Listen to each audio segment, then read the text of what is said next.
Guess what? I just noticed I didn't hit the record button. Hello, YouTube. I'm so sorry. You only missed, like the first 5 minutes of the stream. It wasn't that much crazy.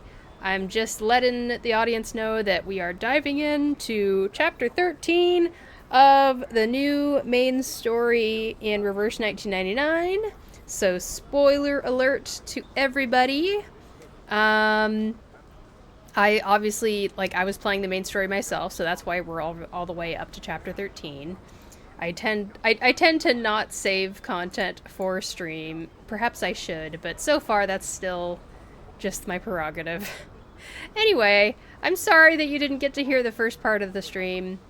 I wish there was a way to recover VODs from Twitch directly, but oh well.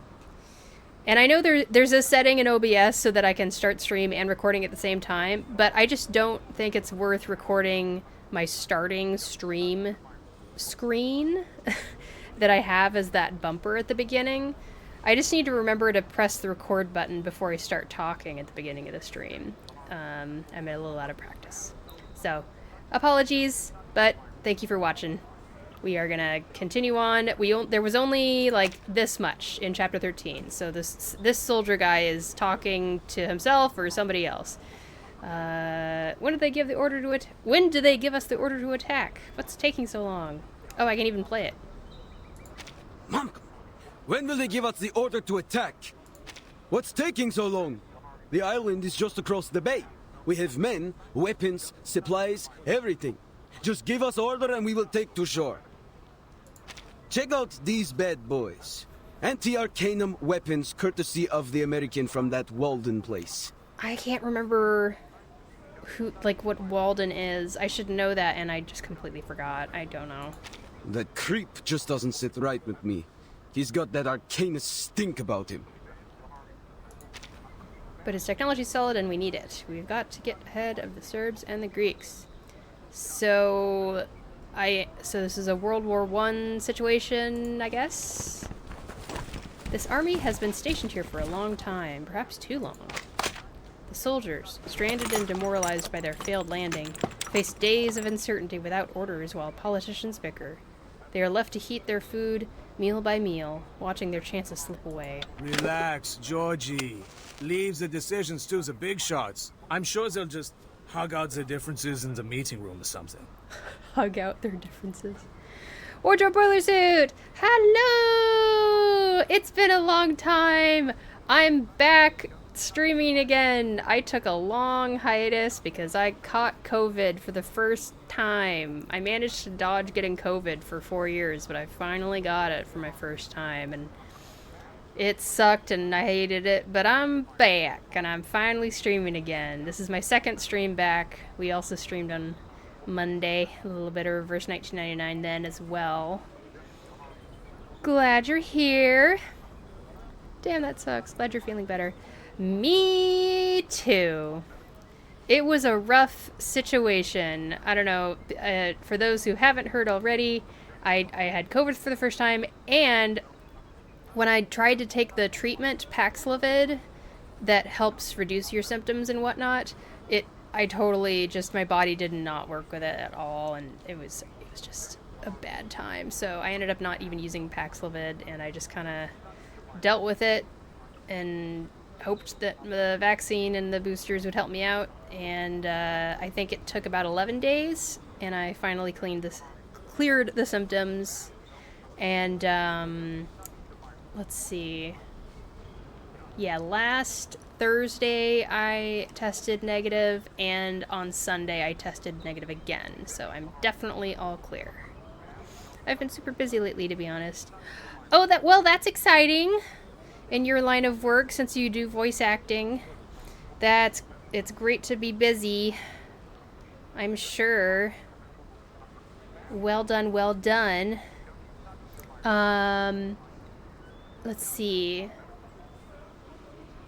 I had a lot of fun reading X's anecdote. That was like a patch previous, I think, maybe? That was really good.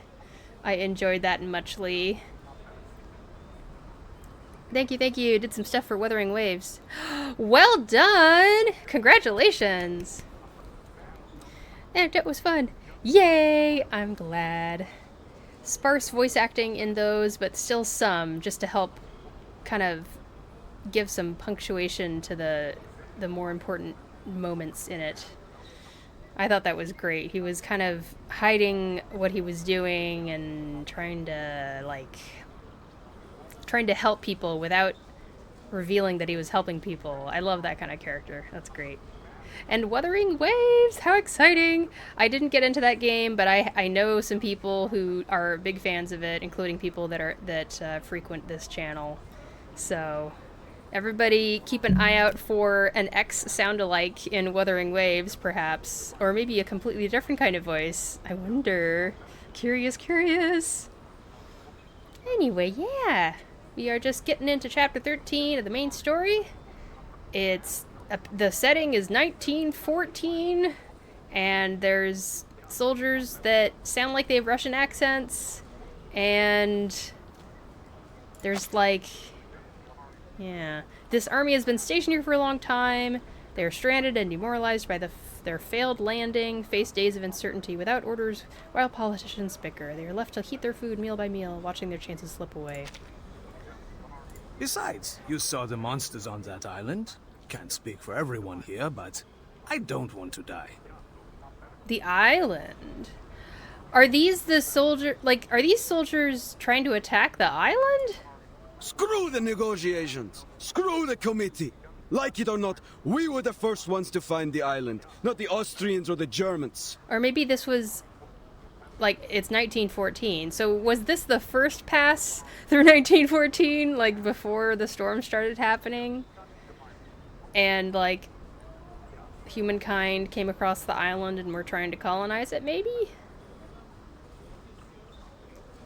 We were the first, not the Austrians or the Germans. Yeah, it definitely gives me imperialist vibes.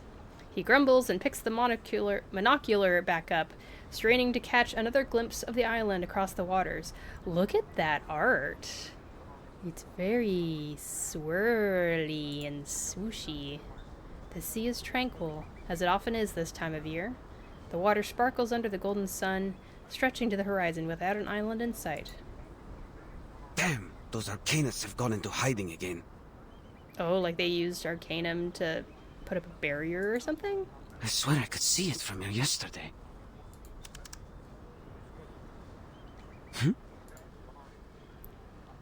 He blinks, unsure if his eyes are tricking him. Are those bird-like creatures? Leaving in droves? Huh?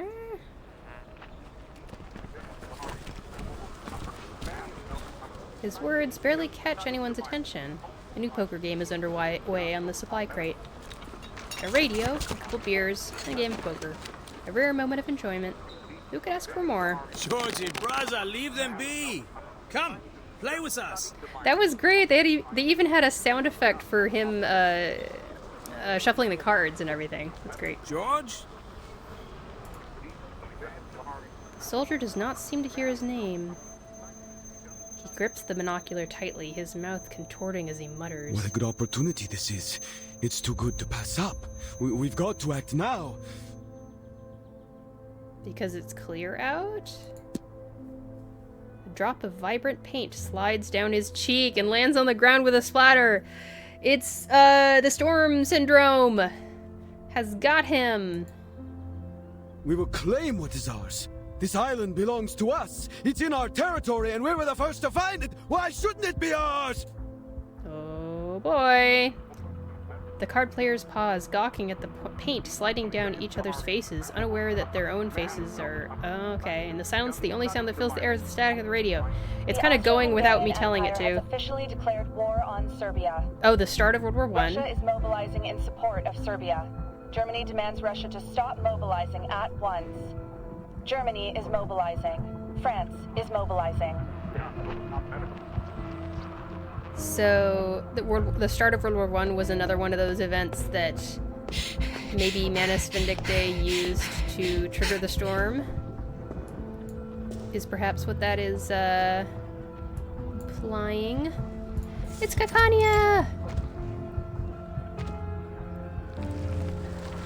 right. It's the same setting and time as the storm that's happening in Vienna, right? I guess, does the storm spread over a period, or over a geographic area? The street has turned into a canvas of mesmerizing hues. The colorful paints swirl and burst, creating one spiral after another. It's almost like the stage set of a twisted carnival. Father! Mother! Albert! Ilse! Open the door! It's important! You have to listen to me! She pounds on the door, but as soon as she makes contact, the door softens and melts like butter, and everything covers up the text. She trips through the door, but quickly recoils at the horror inside. This game! Ugh! The art and specimens, once delicate and exquisite, now resemble a jumble of spilled paint. No. No. This can't be. Albert? Still with a glimmer of hope, she carefully calls out to her brother. Clara, it's odd to see you so flustered. What's the matter? The familiar voice brings immense relief to her heart. I'm headed to the business school. Okay, it's We'll Otto talk when I again. get back. Albert picks up the hat and adjusts the brim. The pin on the hat, Vingler's shop, shimmers in the dim light. Thank goodness, he seems to be fine. He's still the reliable brother she remembers. The family's pride in his sharp three-piece suit. Do I need to click? Business school?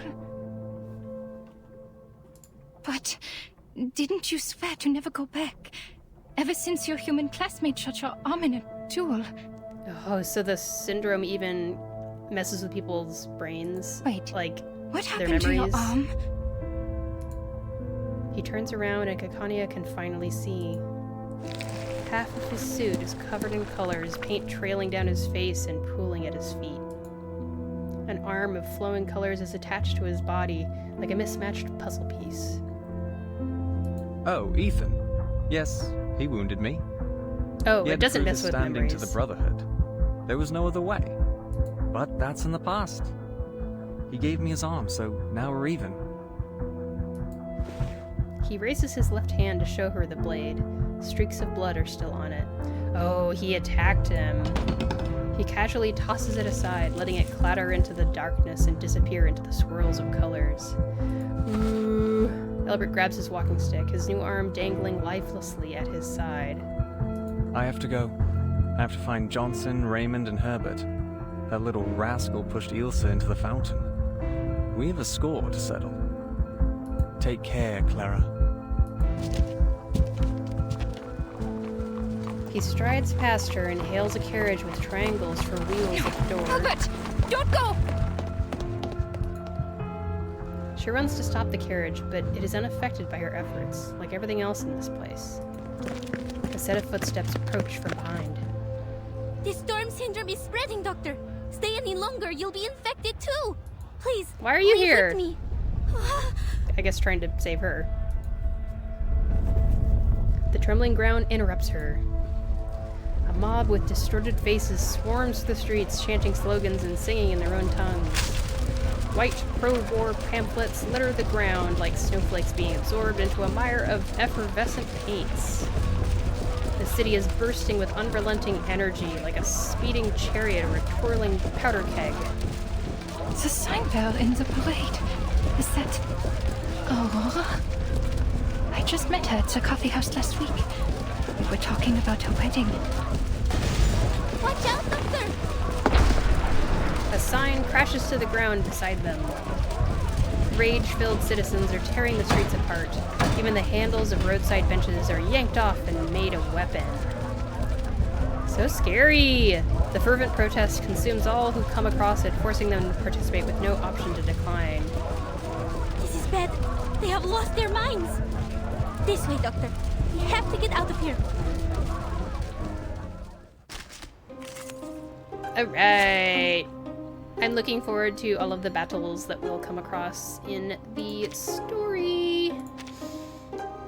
I showed off yesterday, or Monday actually, that I have Lucy. It took 139 pulls to get her, but I have her. Finally. I guess I should use her. If I'm gonna learn how to use her, I need to practice using her. Wait a second, is she reality damage?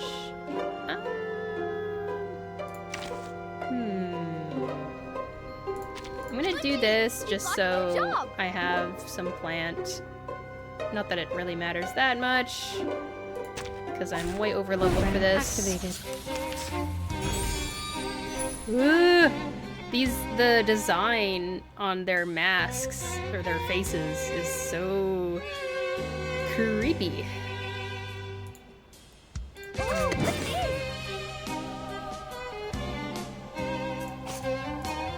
I will remember the sacrifice. Well done. Easy peasy.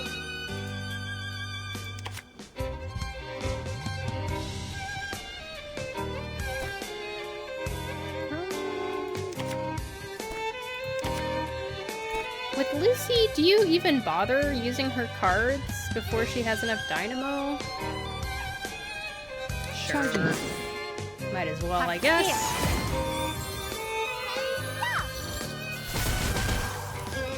The light that illuminates all.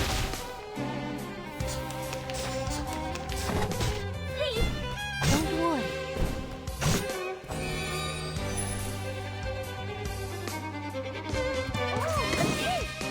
I admire your courage.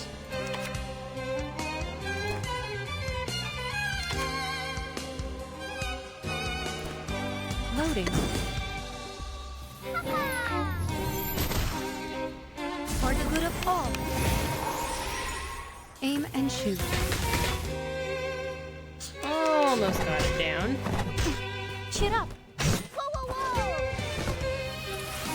Oh, did I already use some dynamo stacks? Wait, maybe not. Ah, that was fast.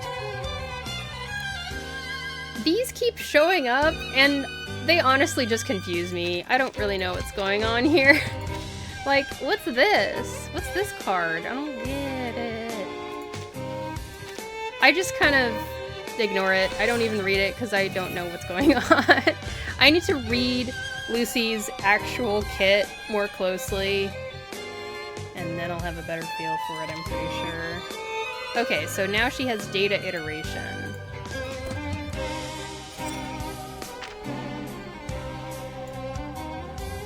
Data iteration.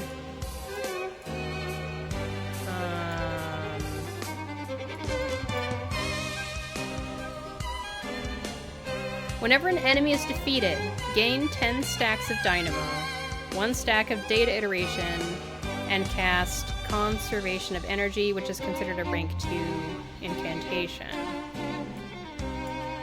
Mass attack. Okay, we saw that, right? And it immediately consumes the 10 stacks that you got. So you get penetration rate plus 50%. If reinforced, blah blah blah. I guess I don't quite yet know when it gets reinforced. Like,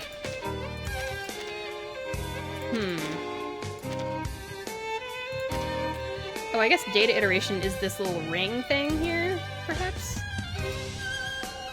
Anyway, as you can see, I'm still learning how this all works. Actually, I admire your courage. instead. This one, oh, they make the card shiny if I have enough dynamo for it, but I don't. Why is that one shiny, but this one is not shiny? That says consume 10 stacks, this is consume 5. Maybe that's the difference between the two. Well, let's just use some stuff. Although, do I want her to... Do I want my other characters to use actions so that I get more dynamo stacks? We are fearless. Because I think I get dynamo stacks from my allies doing actions. And she's gonna get plus 10, and then she uses that follow-up. Under attack. And she gets another thingy. Data iteration. So now she's plus 8% attack, which is great. Okay, getting the hang of it. Slowly but We share surely. the same dream.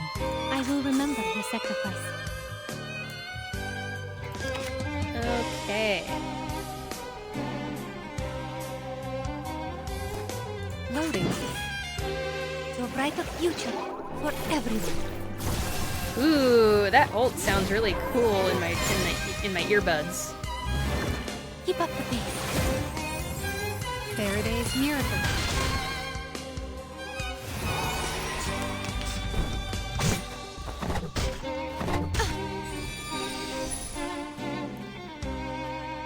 Okay. I admire your courage. Oh, hang on. I need more Lucy cards, please. Or maybe I'll just...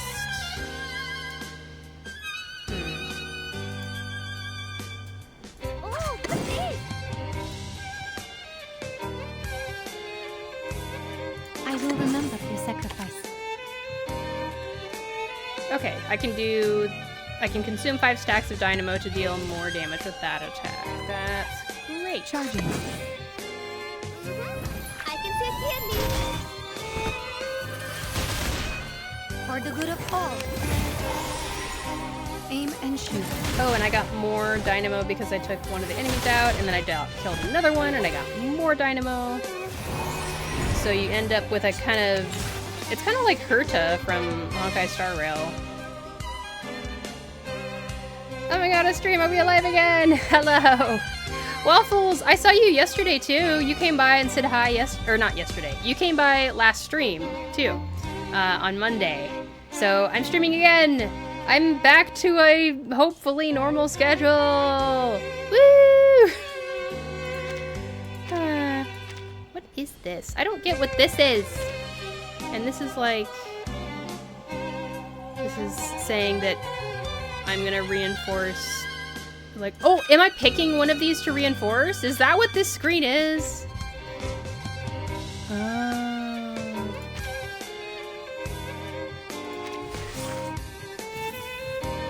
I guess that does that to that, if that makes sense. I'm trying to learn Lucy! As best I can! It's functioning properly. I think I'm almost done. Woo! Okay, I'm trying to remember everybody. Waffles, I believe you don't play your first 1999? Oh my gosh. I'm gonna blame my ADHD, but yeah. This is the latest main story, so warning for spoilers. This is chapter 13. That's right. You started ages ago, and then you stopped at a certain point. It got too grindy. Right. Okay. This way, Doctor. We have to go back to your clinic. The special operations. So now I don't know squad will what's meet us happening there. anymore. Well, there's a lot of stuff, and to be honest, I feel like I don't really know what's happening anymore either, but not gonna lie, the latest main story has actually, like, felt like I actually do kind of know. It's not just like, oh, we're gonna go over here, we're gonna go over there, we're gonna go over there. Like, every single event patch is, like, a different setting, and it's not connected together, but this main story is actually connecting everything together, so it's kind of a big deal main story patch. This is, Marcus, who showed up in patch, this is patch 1.9, last patch was 1.8, so Marcus is from 1.7. And then there's also stuff happening with characters who are from patch 1.5 or something like that. So everything's coming together. It's kind of awesome. So this is like one of the most spoilery events you could possibly be tuning in for. Right now, the storm is happening in Europe in 1914. And World War I has just started. So the whole idea is that the storm is happening kind of as a result of World War I starting because of all the upheaval and how crazy it is at the moment. The young investigator holds the doctor's hand, determined to do her duty. But the doctor halts her steps and droops her head, looking dejected. Marcus, you once said that there was another way to make things right. Kakania is... Wait, is she from Austria or Germany? Anyway, as you can tell, she has a German accent, and there's a lot of lines from her where she actually speaks German, and it sounds awesome. I think the casting was incredible for her. And then you did your part, as I did mine. But now, after all that's happened, please tell me, what's the point of us trying? Don't give up, Kakania! Will we save them in time? Is there any chance that we can turn things around? She struggles to hold back a sob. The roaring crowd fades into the distance, and the ring road of yesterday is now but a distant memory, never to be relived. The ritual you acquired, the one you said could save everyone. Is it working now? Depends on your definition of working. If working is now causing more problems, then yeah, it is. Uh-huh. Let me in. The floor in Laplace's corridor has lost its clean, silvery sheen. Dawkins and his slobbering mud certainly played a major role in the destruction. The guards used every cleaning orb in their inventory to restore even a hint of its original glory.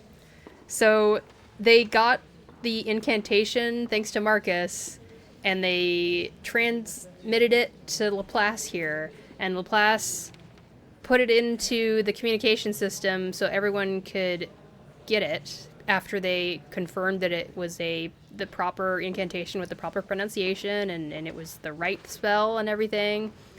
And as soon as people used the incantation, they started either like disappearing or turning into mud or turning invisible, and all chaos took loose. So now they are sending out a warning signal that no one should use this incantation. If you see this incantation, do not say it, etc., etc. A pair of angry feet stomp across the floor, ignoring their colleagues' attempts to stop them. Enigma adds more fuddy footprints without hesitation. I have just one question. Why hasn't the project stopped yet? His outcry elicits a reaction. The door to the director's office flings open, and an angry figure storms out. Adler Hoffman, you have been removed from the team. You're not authorized to be here. You have violated... The LSCC safety management regulations? I brought them with me. You're welcome. He throws the hefty manual right onto his former leader's face. If you cared about the regulations as much as you claim, you'd know that none of what's happening aligns with its guidelines. Even the head of Laplace has no authority to continue the experiment under these circumstances. I'll be off now. Have fun. Okay, thank you so much for coming by. It was awesome to catch up, and I'm gonna have so much fun. It's gonna be great. Hope to see you next time. Hopefully I'll stream again on Friday. I'll be taking another break next Monday, Wednesday, because we're doing a trip that got moved over because of COVID. Yay!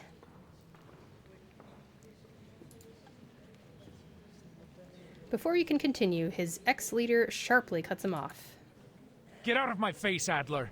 I don't have time for this. We're in a state of war. Wow. I'm trying to figure out this cryptography lead's deal. Like, why doesn't he have a name? Or why don't they have a name? Every participant has signed an informed consent form. If you are not part of this project, please leave immediately. We only have 18 hours until the storm. This is it. The first time we've made such a breakthrough in all 9 storms. Excuse me, just bumped the mic a little bit. Your sister gave up her life to take us this far. I hope you don't need me to remind you that. Adler Hoffman is abruptly silent. A fiery rage ignites in his hazel eyes. A deafening void engulfs the space as Ulrich realizes his verbal blunder. Oh yeah, his name is Ulrich. Why don't they just put Ulrich there instead of, whatever leader? Yes, she made the ultimate sacrifice, hoping that it would lead to a breakthrough. But instead, death continues to rise. How can you let this go on? Pardon? Whoa! He charges ahead, shoving Ulrich aside with his elbow. Sorry, I have to silence my phone so it doesn't make a bunch of noise. Oh my gosh, violence! Ulrich's head slams against the wall, ferrofluids shifting erratically inside. I demand to know why the experiment is still going! He starts working on the padlock on the door. Nothing's going to stop him from breaking through today. The alarm goes off. Ulrich struggles to his feet against the wall, a hand up to his head. Don't we have enough crazies around here? That's not a very sensitive thing to say, but okay. Madame Lucy has important things to do. She has no time for you. Go cry to your therapist, human. Important? What could be possibly more important than this right now? What happened to the humanitarian ideals of the Foundation? Are we now under the tyranny of machines? What's this important thing she's got to do? Reading the paper?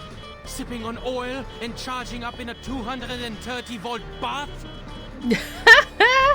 He really does not respect Lucy. He cracks the code. Just like that? Really? Wow, he's a super genius. Oh, he forces his way in. Okay, I should have read that. The room is completely dark. A piston spins at his feet. Is that you, Adler? Welcome. I don't know when I should be clicking and when I should be not clicking. Okay. Did she turn into the little piston coupling thingy? Because I know that she at one point was one.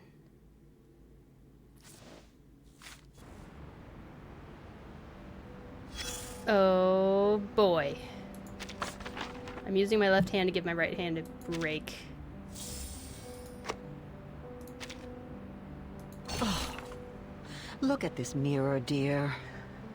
There's a sizable stain on it. I often just kind of... I feel bad because this lady's voice acting is incredible, okay? Let's be real.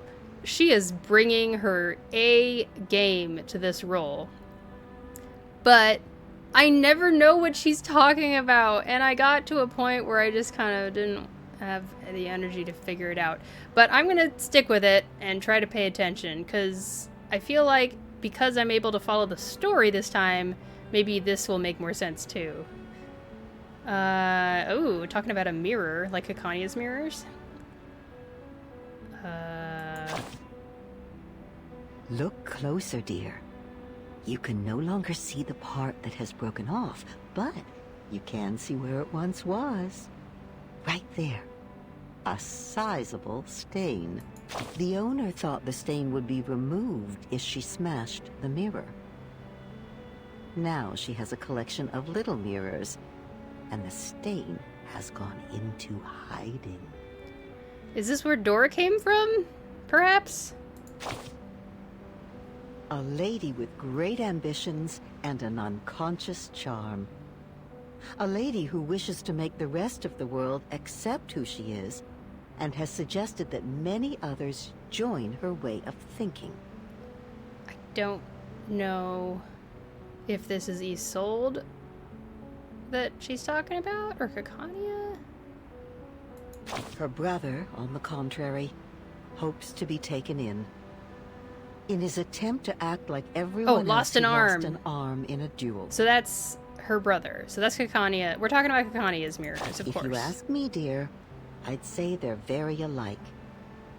Equally lonely. Aww. The brother and sister are a mirror image of each other. She's often repulsed by the sight of him, unable to reconcile herself with all that he reminds her of. Now the brother has found his missing arm, along with his long-lost dignity. The surgery that the sister had been hoping would be done on this world has finally started. The surgery. But all of a sudden, she's terrified of the incisions. The sister had been hoping would be done on this world. Okay. Yeah, Kakania was wanting liberation for the Arcanists, I think. It's been a while, right? This is the patch before the last patch.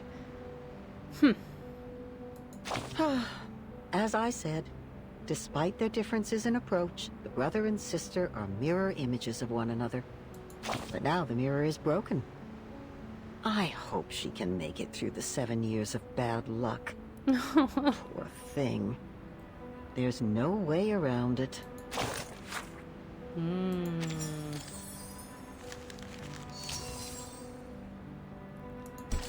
Let's do hard mode.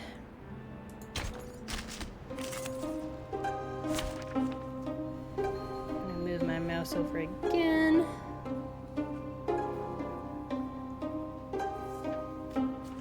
There we go.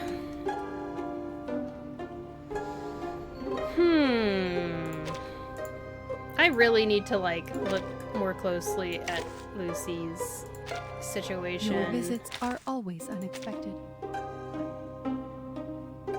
I guess I'll just click on this. Your visits and are we always won't have unexpected. the music I appreciate forever and that. ever. Door knocking is more of a formality than a functional necessity.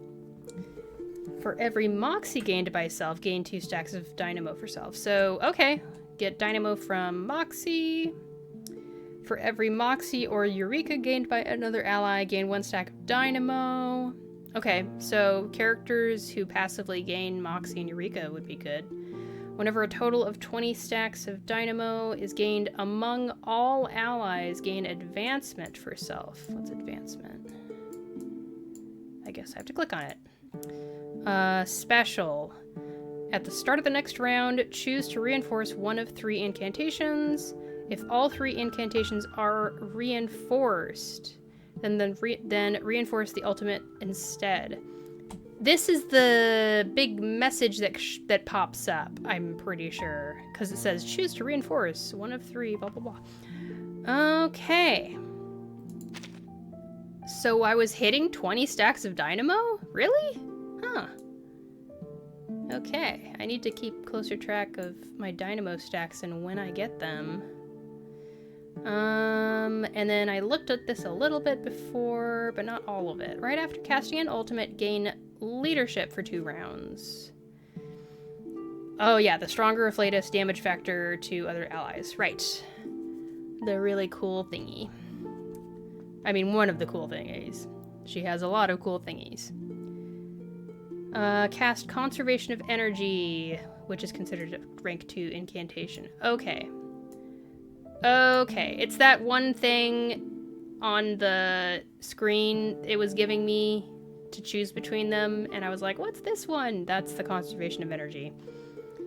And when an enemy is defeated, gain 10 stacks of Dynamo. This is the part that I figured out before. Gain Dynamo, 1 stack of Data Iteration. Data Iteration just provides a stackable attack boost. And cast Conservation of Energy, which can trigger up to 2 times per round.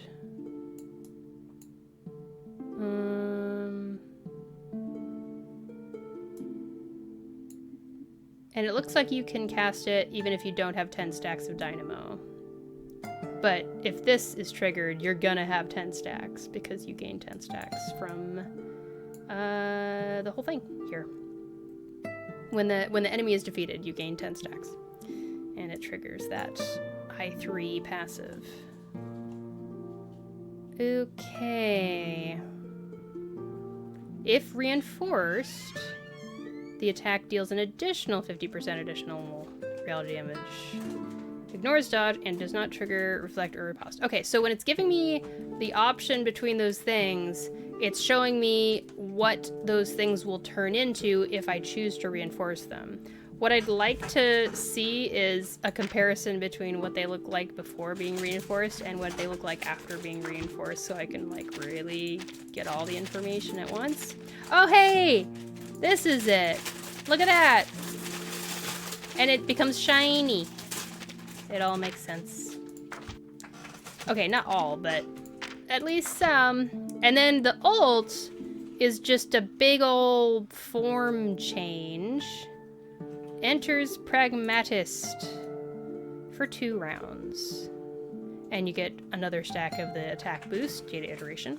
Loads 2 charged ammunition. Right before attacking, gain 5 stacks of dynamo. Okay. Pragmatist. All attacks are considered to be of a stronger afflatus. Oh, you make it so that everything's stronger afflatus. Okay. I'm slowly getting it.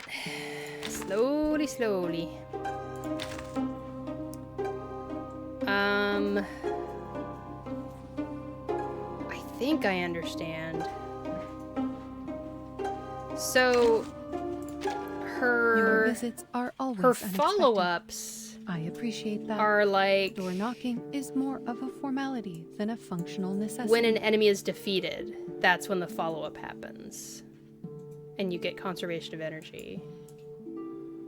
Oh, but you also do conservation of energy after casting an ultimate.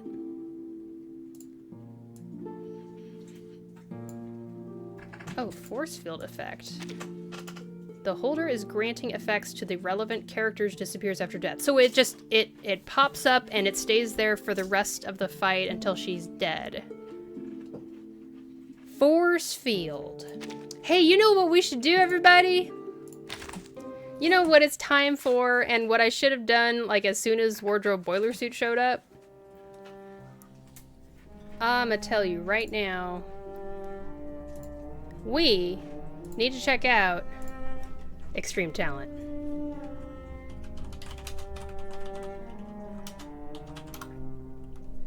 It'll probably just give me the same information, but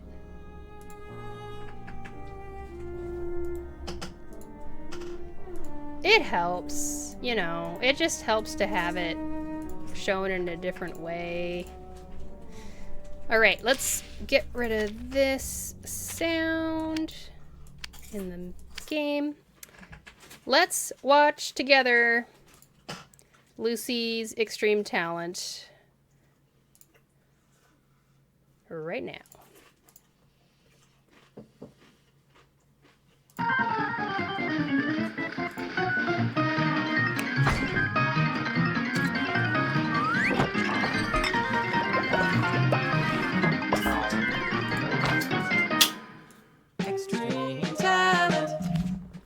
The storm brings frequent anomalies, and also more development and field missions.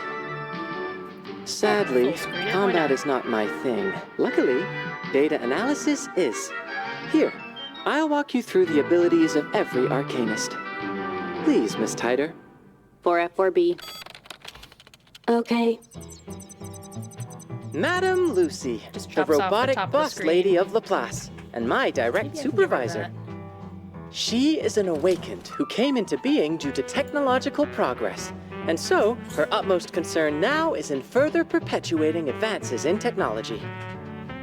Although her thinking at times can be as coldly logical and insensitive as her metal appearance suggests, she has never hesitated to volunteer herself as a test subject when the need arose. This pursuit of advancement also reflects her efforts in battle. Dynamo is the key to Madame Lucy's self-advancement. Whenever her allies gain Moxie or Eureka, she will gain Dynamo. She will gain even more Dynamo when she herself gains Moxie. Okay. Dynamo cannot be dispelled, and Madame Lucy can enhance her skills by consuming it. Right. When a certain amount of Dynamo is reached among her allies, Madame Lucy will gain Advancement, which upgrades her weapons and enhances her skill effects. Whenever her enemies are defeated in battle, more's the pity for the rest of them, because Madame Lucy gains dynamo and data iteration for each enemy she defeats. Right. And scores extra action, conservation of energy. Data Extra iteration is a stackable and undispellable buff which increases Madame Lucy's attack. Madame Lucy can also perform conservation of There's energy, that which one. deals reality damage to all enemies. If she has enough stacks of dynamo, all of them will be consumed to increase the penetration rate of this attack. Right. If conservation of energy is reinforced by advancement, the attack can't be dodged, reflected, or riposted by her enemies. It will also deal additional reality damage if the target's HP is below 50%. Madame Lucy performs Power of Speed to deal reality damage to one enemy. If she has enough stacks of dynamo, all of them will be consumed to deal additional reality damage. The skill can also be reinforced by advancement and deals mass damage to 2 enemies instead. Yeah, there's 2 different ways to make your Madame Lucy deals reality incantation damage to better, 2 enemies basically. through Electric Surge. If she has enough stacks of dynamo, all of them will be consumed to attack a 3rd target. If there are fewer than 3 enemies on the field, dynamo will be consumed to deal additional reality damage to them. Once enhanced by advancement, Electric Surge can also inflict additional Genesis damage on her enemies. Madame Lucy's ultimate, A Step Forward, will set her into full throttle. She will enter Pragmatist and Leadership status, and gain data iteration, as well as different charged ammunition from it. Her extra action, Conservation of Energy, will also be immediately triggered. In Pragmatist status, any attacks from Lucy are considered to have a stronger afflatus, and the damage dealt to her enemies of weaker afflatus will be increased. Her allies in Leadership status will also deal more damage to their enemies of weaker afflatus. Right. Charged ammunition provides Madame Lucy with extra dynamo before she strikes. If her ultimate is reinforced by advancement, Madame Lucy will gain extra moxie from the thrill of progress. That's some kind of scientific enthusiasm. The overcharged ammunition obtained from her enhanced ultimate grants her more dynamo, which better equips her for upcoming rounds. Madame Lucy's passion for technological progress is complemented by her courage to perform test trials on herself. Would you like to have some first-hand experience using the latest cutting-edge technology? Then you need to try this. My Helping Limb Prosthetic Fitting Device. Madame Lucy gave me some very helpful advice during my design process. It's so simple to use. X, what are you doing? I've always wanted an extra limb so that I could have a cup of coffee on hand during especially draining battles. Hey, wait, what are you doing? This isn't very helpful. Not the boiling water, please. 466F726765764 4D65 4E6F74. Huh? Forget me not. What? Wait. Forget me not. Wait, I don't even know what John Teeter was saying there. Huh? What reference was that? Sorry, I didn't mean to get Chrome to go away. I just want my little sensor bar to come back. Okay. Well done! Boop boop be doop. I understand it a little bit more, or rather, I understand, like... Wait, what level did I do this at before?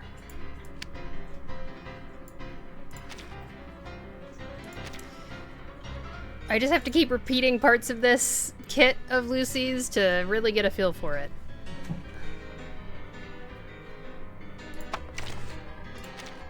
There's so many aspects.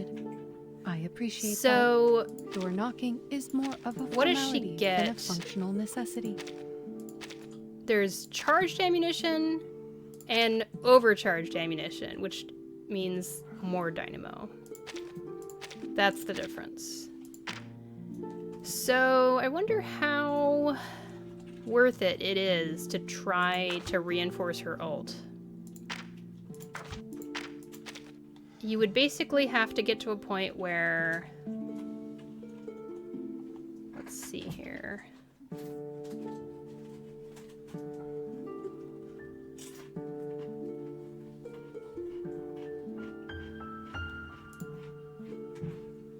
Here we go, here we go. If all 3 incantations are reinforced, so that includes Power of Speed, Electric Surge, and Conservation of Energy, then it's possible to reinforce the ultimate. So,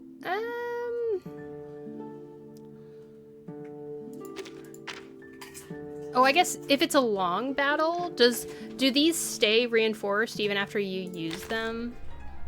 I wonder. Anyway, let's do the hard stage now. Huh. You get Moxie +1 when you defeat a target, so that's great for Lucy also. Yay! Get a shield. Oh, they get a shield and a stack of sturdiness. Alright. Program activated. Not the best team ever, but Lucy's so powerful that I believe in her. So doing this will give her 1 dynamo. That'll do another dynamo. And then this will give her 2 dynamos. So she should get 4 dynamo and end with 6 at the end. There we go. And then she gets target. 2. Right. Yep, 6 at the end. Slowly but surely, I'll figure this out. I still need to figure out Winsong's situation, to be honest. I kind of understand it, but also kind of I admire your courage.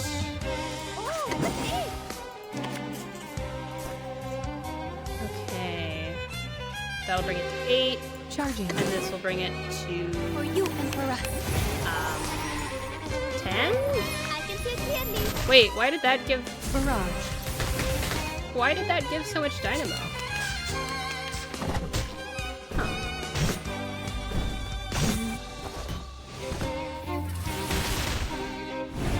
And that follow-up was because one of the enemies died, I guess?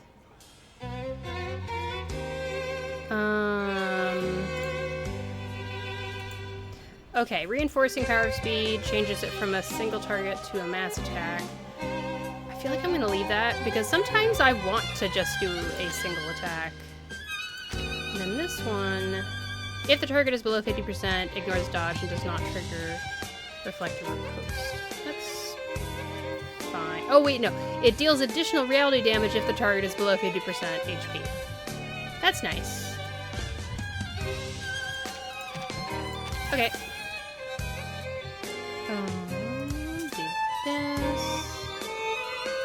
And then, right, that's the attack boost.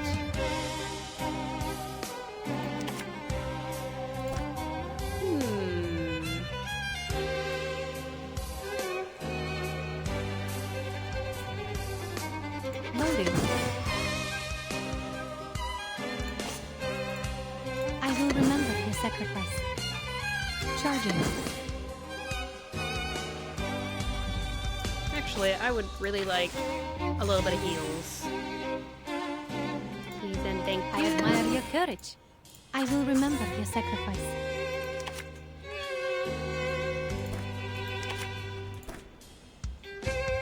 Loading.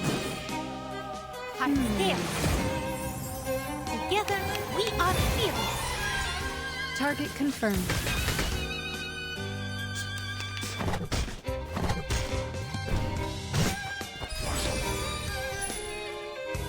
And then...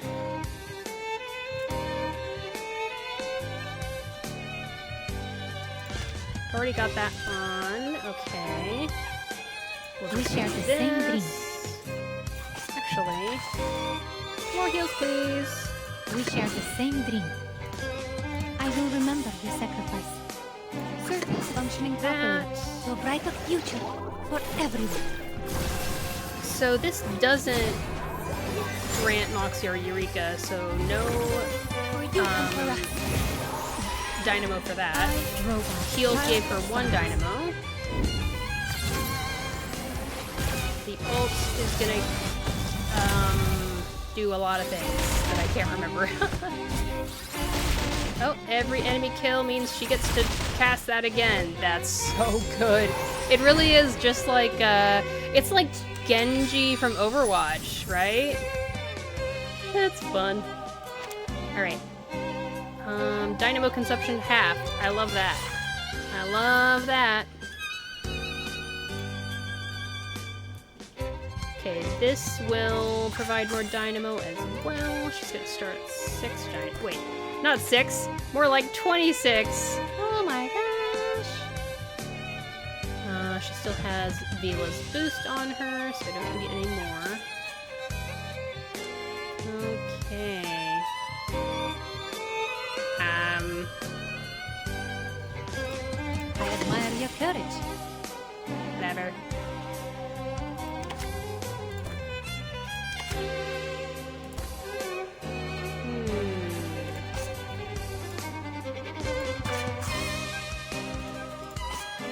Wait a second.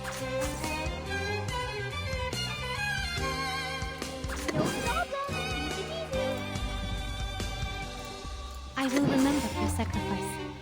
Charging. And is it like if the entire team has 30 dynamo or 50 dynamo? A thing happens? Miracles. I can't remember.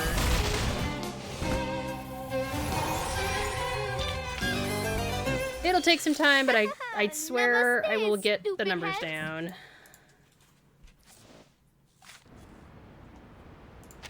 Yay!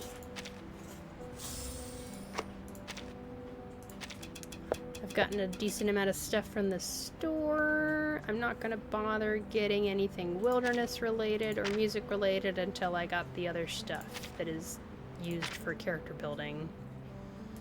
Let's go ahead and get the rest of this.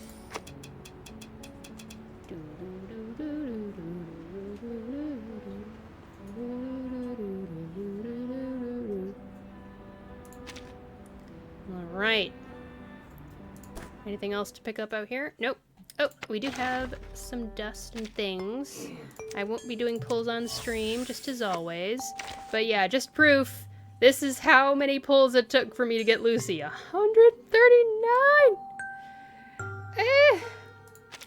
I'm wanting to try and do, like, at least 110 pull on Medicine Pocket because I really like them. I like that there is an actual non-binary character in this game. They seem awesome. Okay.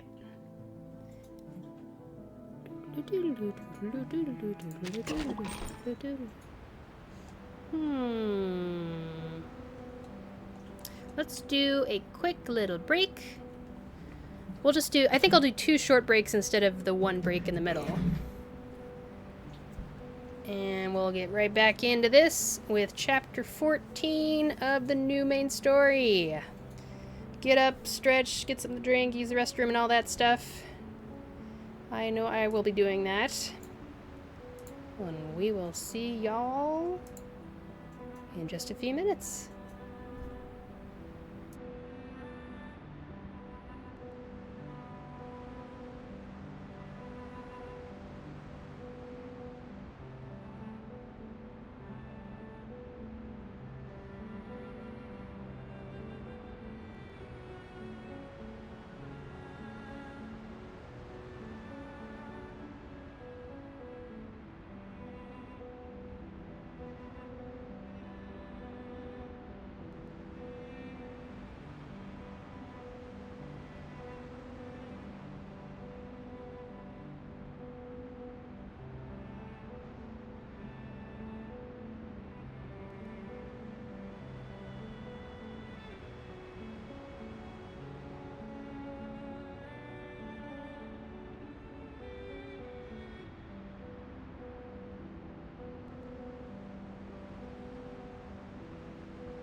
The music in this game is so pretty. Just gorgeous. Alright, alright. Are we back? Are we ready? Alright, I'm ready. Let's get into chapter 14, and it looks like there's not a fight for this chapter. But I'm hoping that my brain won't lose all of the Lucy information I just stuffed into it. Man, gotcha characters and their complex kits. What can you do? A tiny grain of sand slips into the eye, causing tears to well up in response.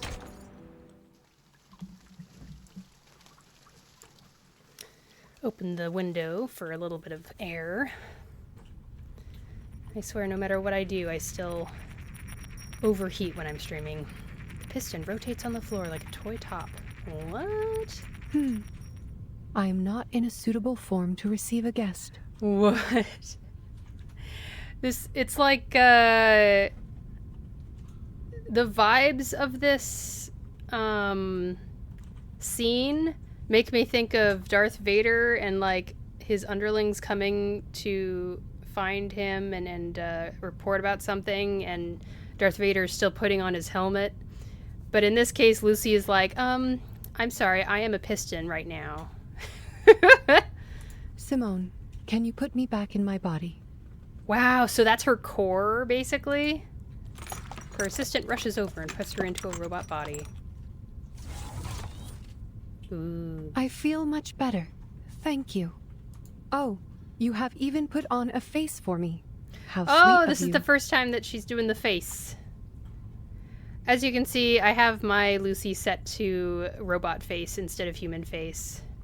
Because, like, if I want a robot in my gacha game, I want her to look like a robot.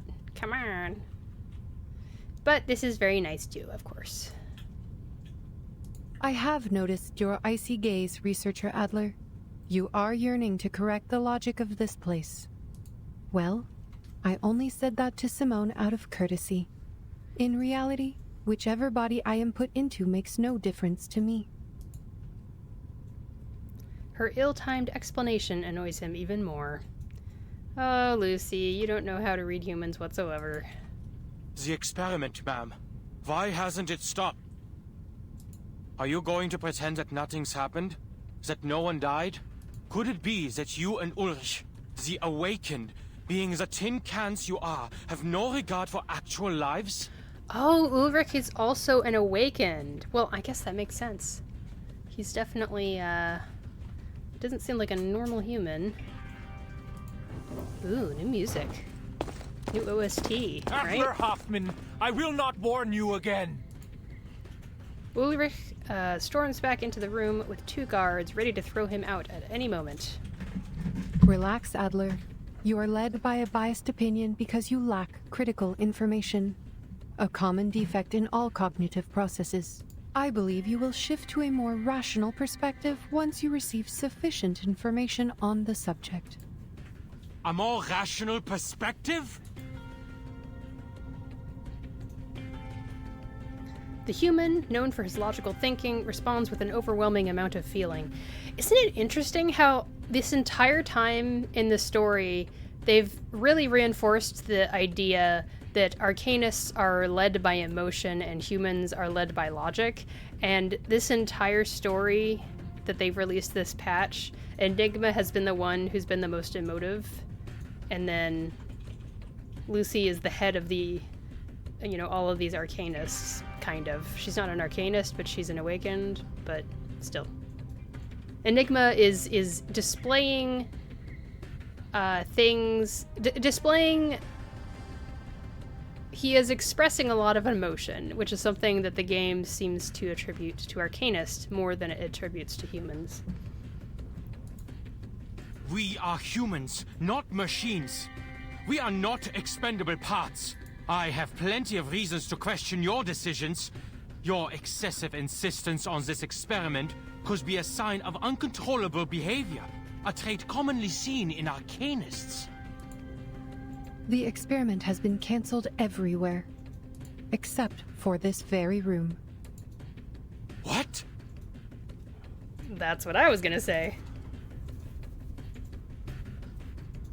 The robot flashes a smile as if anticipating the man to be pleased with her response. I don't know how to smile. I'm sorry. I don't have smile muscles in this current form. As you and researcher Medicine Pocket have said, the ritual is beyond the limits of almost everyone here. The side effects will kill them before the ritual can even take effect. The first wave was inevitable. Dora had pressed send before she disintegrated. We only managed to halt the subsequent transmissions and evacuate the unaffiliated staff. We kept only a few Arcanists on the team, and each has signed the consent form. Mutual consent. That bloody form again. Forgive me, ma'am, but I have to use your argument against you. You too are guided by a biased opinion. An overly optimistic one. Because you have failed to properly assess the risks involved. We have suffered enough misfortunes just by uttering a few syllables of the incantation. We've talked about the limit of things before. You should know better and ask the rest of the team to quit the experiment. Your insistence will only bring calamity upon calamity on our people for nothing. The researcher fights to stay calm, reiterating his views he had already shouted in the hallway. Ulrich begins his retort, but the director simply nods in agreement. You might be right, but how is being right going to help us? Huh? She grins, trying for a warm, gentle smile, but it comes across as anything but. Oh, gosh. I tried to say golly and gosh at the same time, and it turned into glosh, but yeah. This is, interesting. Enigma despised that face. Every time she tried to show a hint of humanity, it only served to highlight how different she was from everyone else. Yeah, I can imagine it. You spoke of the limit, and I am surprised that it is you who brought it up. Enigma pauses for a second, not sure if she's being sarcastic. The physical appearance of humans has remained relatively unchanged since the Neolithic era, but their thoughts and civilization continued to evolve and underwent significant transformations. The achievements that humanity enjoys today were not given to the species by any one person with godlike powers, but were the result of the collective efforts of all human beings. Limits and boundaries must be pushed, or there would never have been room for development. There is no reason to believe that the limit cannot be challenged, especially when we already have the tools to do so. We must make progress happen. Grandiose lies.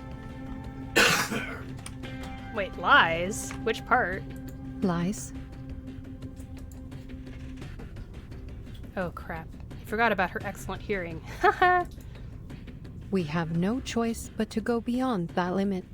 If we do not break away from the storm, there is no future for us, let alone progress. Yeah, like, I see where Lucy's coming from. I get it. We need to first determine all the side effects as a priority.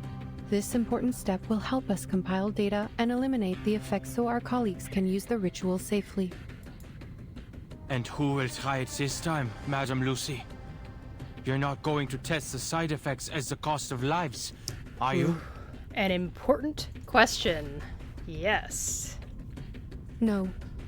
Thanks to Ulrich, we stumbled upon a breakthrough. Oh? You are right. It is time to send the other Arcanists home.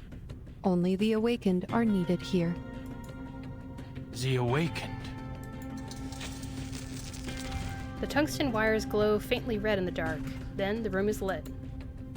The power is back, Mom. We are ready to resume. It will take time to properly explain. Please wait, Adler. We have yet to reach an agreement. What? Are you experimenting? Here? Ignoring his surprise, Lucy sits down on the iron bench.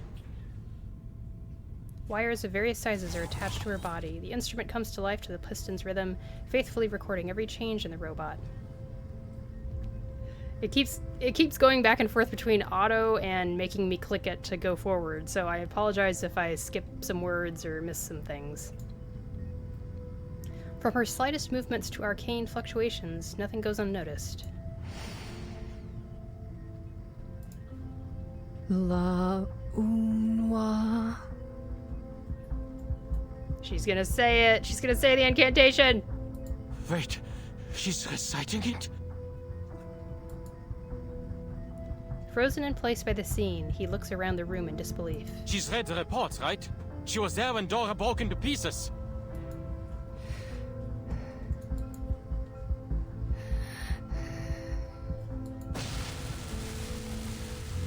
Rarely does her back curl up like this. The usual cheerful expression on her face has changed to one of unease, suggesting that something is amiss. Interesting. A hunk of metal should not feel pain. They have no flesh, no nerves. But if she is in agony, what could be the cause of such torment? Will she break apart too, like those people? The ominous curse has set its sights on its prey. It watches, almost like Zeus on the mountaintop, ready to unleash lightning on the mortals who dare to steal fire. This game's writing is so out there. No. Simone, I cannot continue.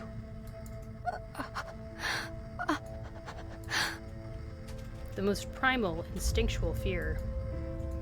This is the first time he's ever heard her emotions pour out so raw. You fools! Don't just stand there! Stop her! Now! Panic and horror twist in his stomach. He has an irresistible urge to rip out the wires and put an end to her torture. Who's going to lead us if she also turns into a pile of scraps? Stay where you are, Enigma. Ulrich's voice, full of animosity, comes from behind. You insisted on being here. You demanded to see this.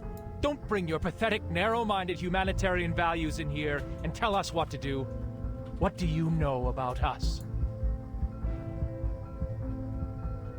Simone leans over to her. She speaks softly. You can do it, madam. This is just part of the established procedures. Just a few more syllables, madam, and it will be over. Established procedures. Fear ebbs away a little as she repeats those words. I like that. Her eyes close. She forces out the last word with great determination. Seer Clo. It is done. A clear, accurate, impeccable read. Right at that moment, the lights in the lab go out. Was that all, Simone? Yes. No one can see her face in the darkness, but Enigma believes it to be a smile. Good.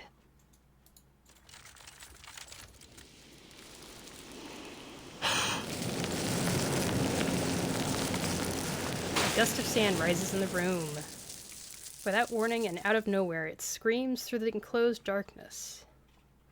The raging storm engulfs the robot's cold metal body, carrying her away with great force. What?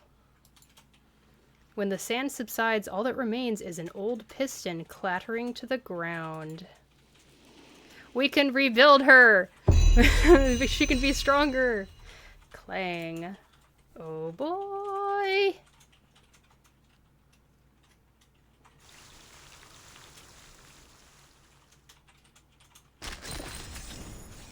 Okay.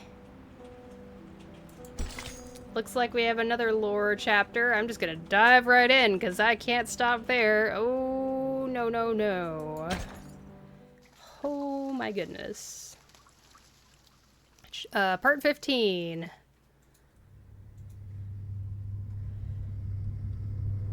Whew. Man. A deathly silence. Until Enigma stumbles back, nearly falling over another person in the room.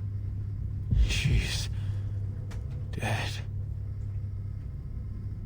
The piston lies motionless on the ground. as lifeless as any other object. This is what you wanted to show me?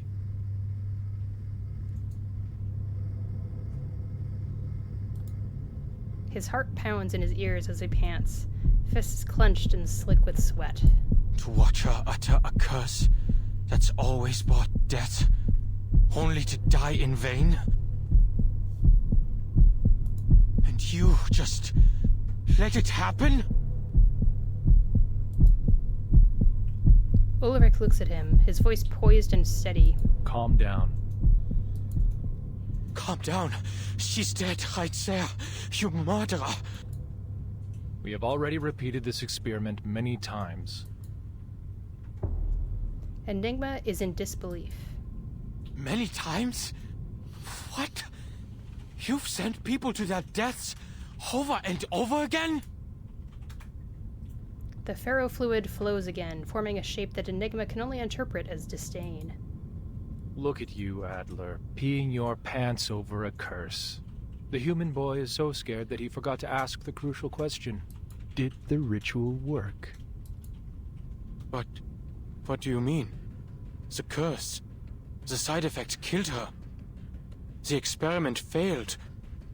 Is that not what happened? No. Triggering the curse and failure are two separate things. I was the first one to recite the incantation, way before Dora. When I read it aloud, it worked. I felt the warmth of a miraculous blessing on my head. Soft, light as a feather. I see. I told Madame Lucy right away, but as soon as she left the room, the curse hit me, and I began to liquefy. There was no one else in the room. Oh. My liquid form had become too insubstantial to push the help button. That's terrifying. A long darkness followed. After that, I woke up again in my original primitive form. The way I first came into this world. Original primitive form? The ferrofluid pulsates, which in Ulrich's body language is a nod. Unlike humans, the awakened have neither flesh nor nerves. We are pieces of consciousness, echoes of a primordial melody that just happen to reside in material objects by chance. With a mind and a body combined, we could talk, learn, think like you do, and perform the experiment and endure the side effects. And this curse, for some reason, cannot affect the primal consciousness that caused our awakening in the first place. Okay. While human minds dissipate when their tangible bodies are destroyed, our minds reawaken regardless of the changes and destruction of our external bodies. So what you're telling me is that the awakened are all set. The incantation works for them. They're going to be safe from the storm once they use it and go through the weird, being reverted back to their primordial state and then come back. But everybody else is still screwed. So... Of course, this was an assumption based on idealized circumstances. Okay. And I needed another awakened being who could awaken in different bodies to confirm my theory. That is why I sought out Madame Lucy for cross-verification. The results? Yes, it was an assumption. You said it yourself. You came back to life this time. But what about the next? Nothing is for sure in Arcanum. Yeah. What if she never wakes up again? What if she dies for good? He swats Enigma's hand away. We know what we are doing, human. Stay out of this. Only the awakened can carry out the experiment. So we must proceed. This has nothing to do with race. It is a sense of duty that every researcher should have possessed when they chose this path. We have to go beyond the limit. Not out of madness, but out of rationality.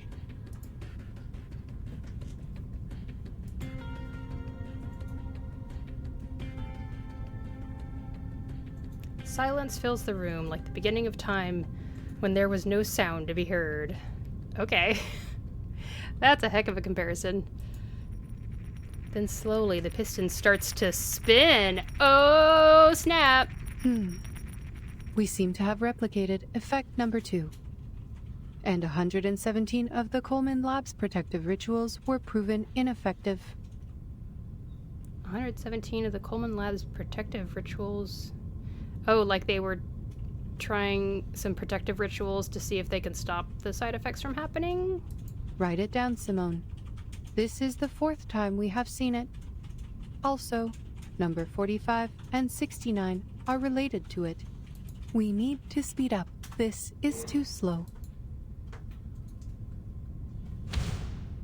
The lights are back on again, and the piston is placed into a new body. Yep, I knew it. Being prepared for all possible outcomes requires a significant amount of mental material, but it is essential for data collection and analysis. With a soft hum, the robot turns her head and looks at Enigma, surprised. Adler, what are you doing here? I am glad to see you out of your room and working with us again. Wait, she's suffering from a short-term memory loss?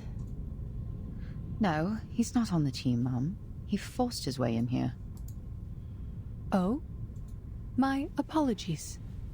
I seem to lose a small amount of data when I reawaken. She smiles at him, as she always does. Still, I am glad that you are showing initiative, Adler. Were we supposed to talk? No. We have nothing more to discuss, ma'am. Ulrich has filled me in on everything, but I still worry whether the experiment's risks were properly assessed. Assessments will only be assessments. Much is beyond measure when it comes to Arcanum. Perhaps faith plays a more important role here. Enigma is caught off guard by her words. I'm surprised it is you talking about faith, ma'am.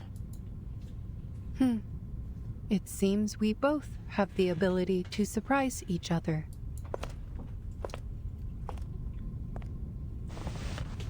As they speak, the robot strolls over to her chair and sits back down. You are right. Assessments could indeed be useful to us. It allows us to know the probabilities of success and failure based on established facts and past experience. But when we find ourselves in uncharted darkness, with no information or past experience to guide us, how are assessments going to help us? She ponders and stares into the void. Perhaps the experiment did fry some circuits. She's more sentimental than usual. The only thing we have in such darkness is the unwavering faith to move forward. When the first steam engine whistled, I awoke into this world. At the beginning of this new life, my circuits were charged with a singular primal desire to progress. In the midst of that never-ending whistle, I have watched man build the towers of science and knowledge, and I have watched them unleash chaos and destruction. You too have been lost and deterred, but your engines of progress have never stopped churning. Always move forward, no matter the destination you told yourselves, until the storm brought everything to a standstill. But this is just a small setback. We are only back to the beginning where we stumble blindly.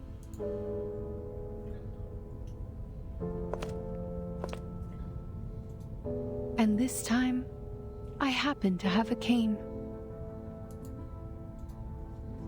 She gives him a tender smile. No need to worry about me. I will not shut down as long as there is still hope for progress. We have wasted a bit of time on data recovery. Come, Simone. Let us begin the next experiment. I hope to dissolve into paste this time, so we can easily handle it with a Coleman's ritual of transformation. The human researcher knows that it'd be inappropriate for him to stay here any longer. Gritting his teeth, he moves toward the door, trying his best to leave the horrific scene behind him. Someone is waiting for him by the door. Seen enough? We know what we are doing, and you are of no help here. It's been the same old story in this place for the past 8 years. When your faith crumbled during the storm, it was us who took over the place and cleaned up after you. It was us who got things back up and running, put coals in the hearth, and blazed a trail when everyone was lost in the dark. I know you may not understand the intricacies of the Arcanum, but please, show some basic respect for our efforts. Will you do the experiments yourself, Ulrich? Of course. I am not some emotional, unhelpful little punk. Oh, burn. Is Enigma gonna volunteer? Probably not. Instead of his usual witty comeback, Enigma simply shakes his head in a slow motion. Do you still remember Adams? A sudden question that seems out of place. The ferrofluid quivers. The name seems to unearth memories that have been buried for 8 long years in the confines of this institution. In the confines. Adams. Roman. Adolf. Sylvia. Albert. Louise. Those who were taken from us by the rain. Melvin. Francis. Caroline. Leopold. They volunteered for the field, but we never heard from them again. Now we have Dora, Richard, Dawkins, and Victor on the list. Life has a wicked sense of humor. My mentor, my classmates, my colleagues. Each of them deserved to live more than me. But they're all gone now. There's only me talking to you. Alive. Useless. Am I going to see your names on that list too, Ulrich?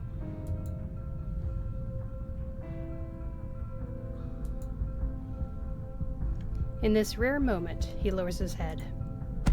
But soon he raises his arms and slaps the man hard on the back. Spare me the feelings, human. Though I will take back my sarcastic jabs at you, it is not something a leader should do. Madame Lucy talked to me about the importance of teamwork. He awkwardly pats the human on the shoulder, a clumsy attempt at friendliness. Go back to your room, Adler. The Arcanists will take over from here. Until we get the results, you won't be needed here. Enigma heaves a big breath. I will say this, Ulrich. If you survive the experiments...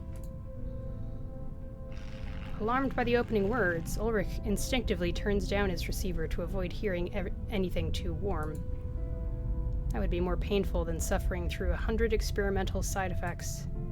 I will submit the sincerest application to never be on the same team as you again. So neither of us will have to worry about teamwork. How's that sound? A curve that almost resembles a smile appears on his face. I will wait for that application, Adler.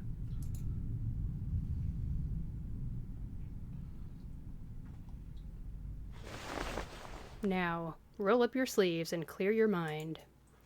This is not the time to grieve. If human reasoning and arcane knowledge are not enough on their own, perhaps a combination of the two can solve this problem.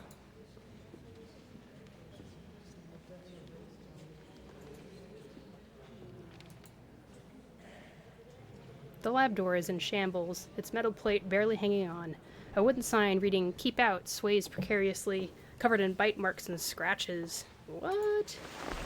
Enigma takes a moment before finally knocking on the door. A voice answers from within. Who's there? Adler Hoffman from the cryptography team. Is Medicine Pocket in? I heard that they wrote a paper on the linear correlation between the purity of an Arcanist bloodline and their power. Can I get some more details on the research? The door creaks open to reveal a youthful face, but she is not the genius he is looking for. The lab technician looks at him through her glasses and hesitates a little. The paper is here. Help yourself. Sorry about the stains on it. I just took it out of the trash. If you're looking for Medicine Pocket, I'm afraid they just left. Left? To where? And they threw away the paper? There's a subtle conflict on her face. She's torn between covering for her colleague and following the rules. It is more than enough for him to catch on. They left the building? Hasn't the countdown already begun? Yes, and by regulations we are not to leave. But, they said their new theory had to be verified in the storm. Oh boy. Yay, we're getting Medicine Pocket focus. I'm excited about that.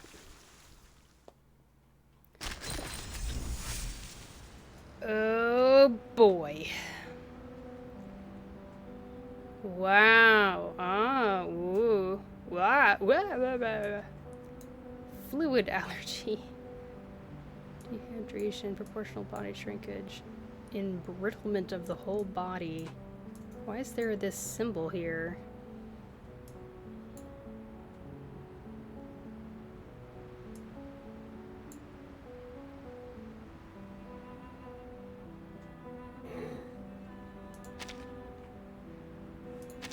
That's our, yeah, that's the research wall. We absolutely respect the health rights of our employees. I've kind of just been skimming these and not really reading them, but I'm on stream now, so I will look closer.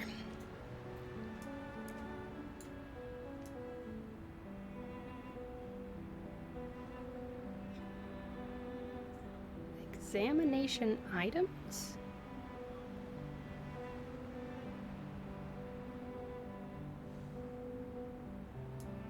Okay, so basically there were no changes to her core. Remains stable, no apparent external injuries or internal damage found. It is speculated that the subject's external shell bore the brunt of the curse and that the subject's spirit is greater than the material of the vessel. According to one of the current mainstream views, the consciousness of the awakened comes from some still unknown macro-arcanum phenomenon. Perhaps it is such arcane phenomena that override the side effects of the incantation, helping to overcome the curse directly affecting the core. Okay. So that the target does not die from the curse while the consciousness remains. Uh-huh. So that's kind of part of why... Like, they kind of went out of their way to explain to us what the Awakened is in the live stream before this patch came out, I remember. And it is kind of important to understand that to get this part of the story. Intriguing. Yay, we're actually gonna fight again.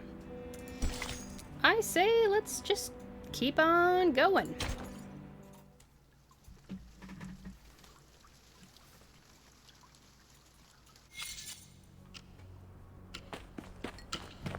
Ha! Fresh air, green grass, the dew, the mud. This is what I'm talking about. A better world. Where is this? Oh, it went away, but oh well. They kick the muddy ground with their boot in ecstasy.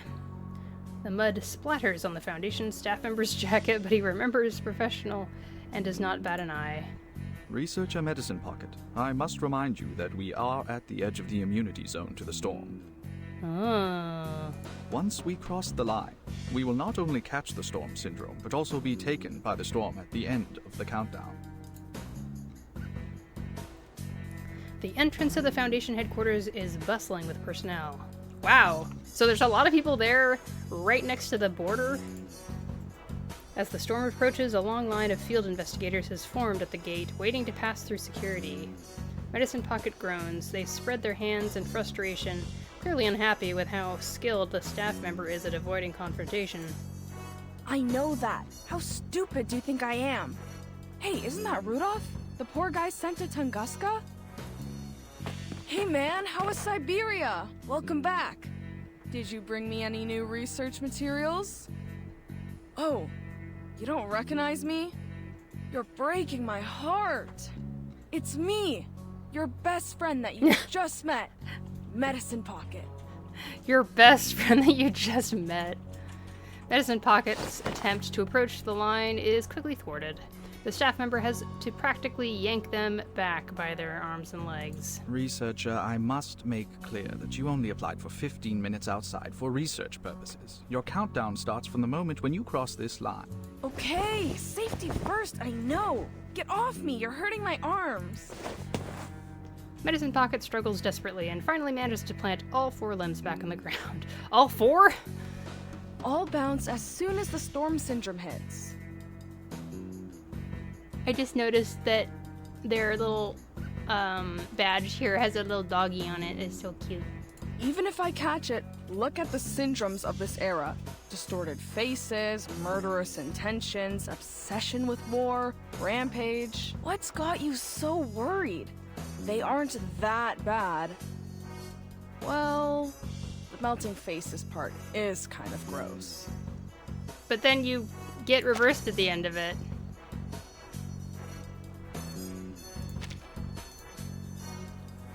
Are they talking about other people? The staff member responds with a blank expression.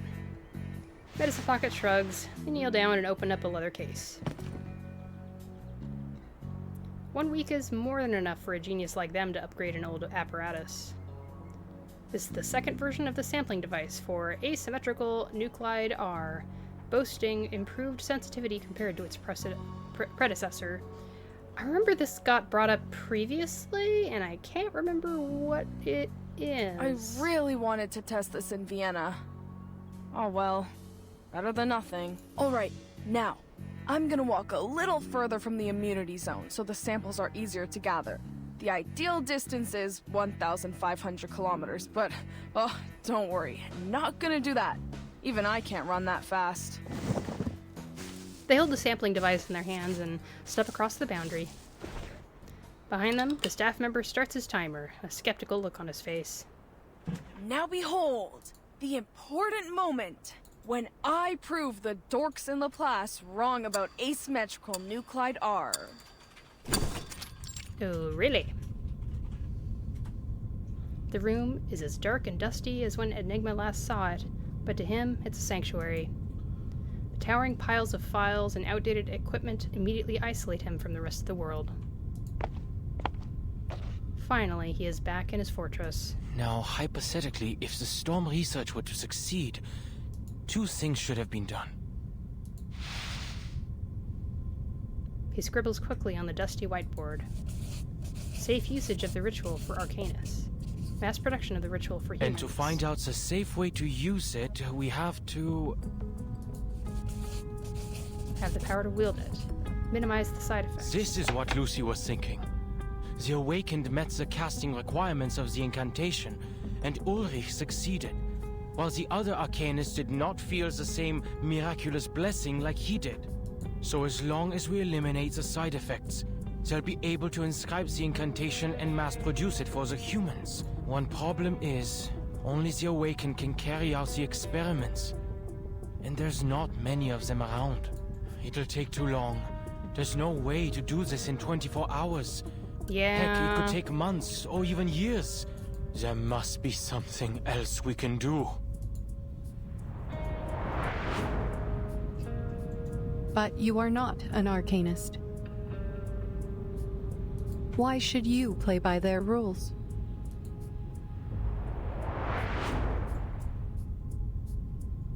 Yes, that's right. Let's try a different approach. What if I start with the desired outcome and work backwards to the question? He crosses out the second step. The quickest and most efficient way to save everyone is to make them qualified casters of the ritual. They won't even need protective equipment if we can do that. What, like, turn everyone into awakened beings? Is that what he's implying? The challenge is, how do we qualify the casting requirements? Or is he talking about something completely different? Medicine Pocket's theory is correct, and there's enough data and supplementary experiments to back it up. The power of Arcanists is directly tied to the purity of their bloodline, which is associated with the special cells in their bodies. Look, it's the activity that we used to play the game. Using arcane skills reduces the activity of the cells, but the Picasma extract can reactivate them for extended casting. However, the extract only provides endurance, not power. It is physiologically impossible for a low-ranked Arcanist to cast a high-ranked skill. That's the reality of it. If we were to compare the power of Arcanists to household appliances, let's say their normal voltage is 230 volts, and if the Storm Immunity Ritual were a high-voltage source of 1,000 volts, No, millions of volts, like lightning. The household appliances would be destroyed in an instant. He is used to simplifying complicated arcane jargon into relatable examples for practical application. It's a good idea. As for the humans, they're not even in the picture. We cannot cast to begin with, and I personally didn't feel any blessing or curse when I recited half of the incantations that day.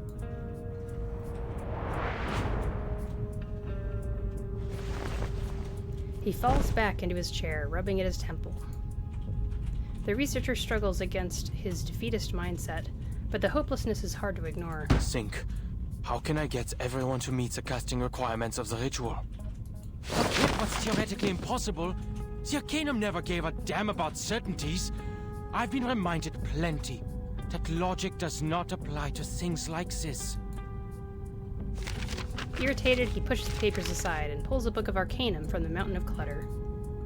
What about shortcuts? Are there records of transcendental rites? Significant celestial events? Sacrificial offerings? Or even Numa emanating ingredients that could boost the user's casting abilities? Wait, Numa emanating? A thought flashes across his mind. Where have I seen that word before? The emanation, perhaps? He rushes to the bookshelf and starts rummaging through the dusty volumes. It was in the files Ulrich told me to read. The Timekeeper's report from the Aegean Sea. Ah, I was right. Those islanders call the storm the emanation. Why? The emanation. Emanation. Just what is emanating out? The door swings open with a loud bang, causing him to jump in surprise. I bet I kind of almost did too, not gonna lie. The towering stack of books next to the door tumbles over as if nudged by an invisible force. I mean, it wasn't an invisible door, it was the door slamming open. Then he hears a familiar sound. Shuffling footsteps from the hallway outside, sticky and wet. Is it his coworker? His colleague? Oh my gosh. What the? Dawkins, I hope you know this is not the time to catch up. That is if you're able to talk at all. No! Oh, let go! boy. I've just come up with an idea! Leave me alone! Shouldn't he be in like a medical ward or something? He braces himself against the desk, straining to resist being thrown out of the room. He squirms across, stretching his fingers until he finally reaches the red button. But like, what if Dawkins is conscious and figured something out about the incantation and he's trying to communicate? Who knows? Looks like we're gonna fight him anyway, so whatever. Okay. Aww. This reminds me of Clayface from Batman. Any y'all like watch that episode? I love that episode of Batman, the animated series. It's so good. I'm gonna keep using Lucy because I need to keep getting used to her. But otherwise... Preparation completed. I'll use Ezra since he's always gaining Eureka, and that'll help with the dynamo stacks. Look at this cute robot in the background! No, come back! You're so cute! Yay, there it is! We can see it!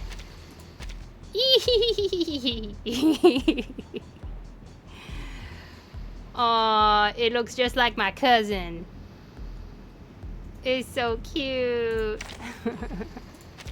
Battery check. I Preparation love completed. those types of robots, if you couldn't tell already. Did I confirm that Ezra is a mental? Okay. I just want to keep using Villa also because she's cool and semi-new still. Join with us, comrades. Alright. Loaded. I will remember your sacrifice. Look at this. I will help you. Hard scale. Target confirmed.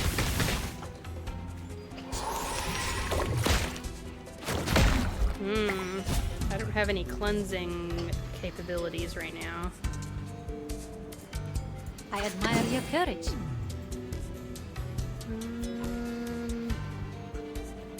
Leave it to me. Oh, wait a second. Let's do this. I will remember your sacrifice. And then do this. Loaded. Well, no. Let's do what I was doing before. I admire your courage. That way, Vila will get her ult next turn. Loading. For you and for us. Power from the soil. The light that illuminates all. Don't worry. And I get to cast, oh, I don't.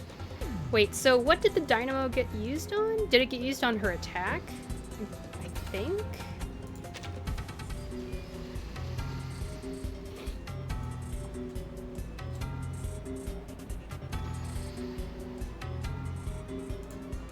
I don't have a cleanser. Oh well. We'll figure it out. We share the same dream. I admire your courage.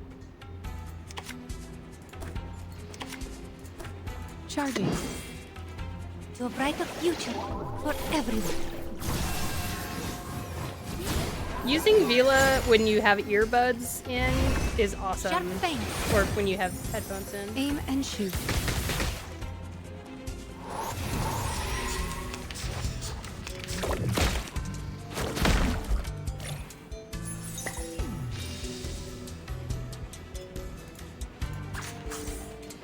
Loading. Loading. Charging. In a second. Eliminate target. Uh-oh. At least she got knocked out of it right away.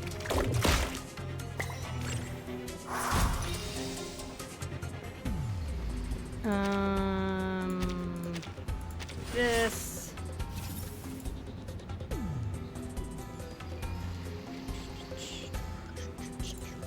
I will remember your sacrifice. Surface functioning properly.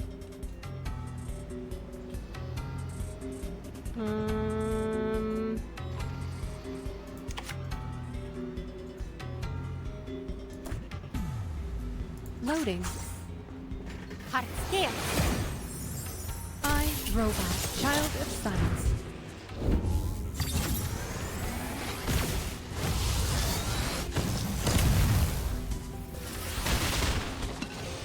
Excellent. Except she gets dazed. Ah, that's frustrating.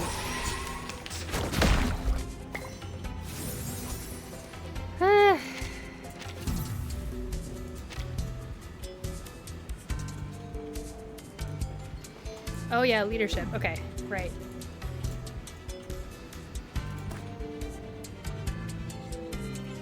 Alright, we are definitely gonna do it this time. I'm here. Loaded. Charging. An amazing discovery.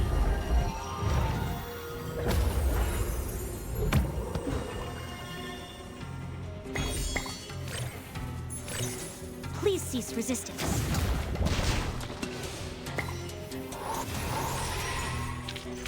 The fieldwork went smooth. I look forward to our next cooperation. Alright, thank you, Ezra. You're not really here for revenge. Ooh. And it wasn't you who pushed away the books and opened the door. Oh, really? The invisible ghost. Oh, Victor, see, that was the did other you do that? thought I had. Because I remember they mentioned in a previous part that somebody turned invisible. I don't know how they could tell that a researcher turned invisible. Maybe they just saw it happen in front of their eyes. That's the only way. The colossal muddy gingerbread man nods, surprisingly docile. I knew it! He's still conscious! He's still as capable of thought. Oh, that's fascinating, and it'll be perfect for more data. Beside him, a whiteboard marker in the air begins to write on the wall, "It's me." This is so good! This is great! I love this writing. I'm into it. I'm engaged. Oh, and he points to the door. Oh, no, why did it go? Let me read. I'm too excited. Did I change it? I didn't change it to auto. The marker turns its tip and points at the door. Enigma does as his friend suggests and walks out into the hallway. Outside, people are talking and laughing with genuine joy on their faces. Ah, Researcher Adler! A figure in a shiny uniform suddenly stops nearby. Enigma recognizes her as the unfortunate colleague who works with Medicine Pocket. What happened? Any progress? Yes, Researcher Medicine Pocket has proved their theory right. Oh, really? They have successfully found the asymmetrical nuclide R in the air before the storm, even if only a trace. Oh, and that means... What did you say? They came up with the idea because the nuclide was initially found in the raindrop samples of the storm. They deduced it also exists in the air before the storm occurs, like the water droplets in the atmosphere before rain. Sure, yeah. So now, we can extract it directly from the air, without waiting for the timekeeper to bring the raindrops to us. This will help us a lot in the mass production of the protective gear. Oh, it makes protective gear. Okay. I didn't realize the timekeeper was bringing raindrops to LaPlace, but I guess that makes sense as a thing that Burton might just kind of take care of while she's out and about as the timekeeper. It does feel like a Band-Aid solution, though. If someone doesn't have the protective gear at the right time, if for some reason they can't wear the protective gear, for any, like, medical reasons that they can't wear it, or there isn't the right size made. But it is progress. She trails off as she notices the look on his face. No way. The emanation. Asymmetrical nuclide R. Uh-huh. She was right. The ritual works. Any arcanist can use it. And the solution was right in front of us. Okay. What about your friends that are a pile of goop and invisible? I didn't need to boost the caster's abilities. With the right setup and materials, the world before the storm is already an enormous stage for performing the ritual. With the right setup and materials. Okay. So instead of... Wait. Is he talking about, like... performing the ritual in the world? The world before the storm is already an enormous stage for performing the ritual. It's like a charged pylon just needing a cable. Okay. Mr. Adler? The man slips past her and starts running toward the other end of the corridor. Thank you, Miss Whoever, and thanks for letting me know, Dawkins and Victor. The technician looks around, but sees no one. Nearby, a muddy head and a floating pen emerge from the door. She shrieks. Oh. Enigma makes his way to the airlock door. It's me, Ulrich. Let me in. I need to see Madame Lucy. Tell her I found a way to transcend the limit. What does transcend the limit even mean? But okay, that's awesome. I can see why, I've heard of, there's at least one person on a Discord I'm in who said they just kind of went through the entire new chapter in, like, one day. They just couldn't stop. And I could see them, like, once you get to this part where Enigma makes that huge breakthrough, I would have a hard time stopping reading this, for sure. Okay, when the Guardian found Medicine Pocket outside the safety zone, they were crawled on all fours, frantically shouting that their hypothesis was correct. Yeah, I'd be excited too. After confirming that they were not infected with the Storm Syndrome, but rather that it was merely a part of their personality, they were brought back to by the Guardian.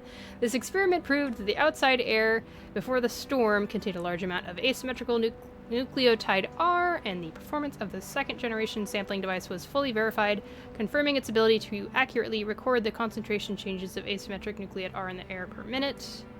That's a lot of R. Can we use it? Medicine Pocket, just overexcited, same as always. A person who transcended the syndrome. Person? Guardian Rouge, in tons of muscle pain. Poor guy. Oh boy.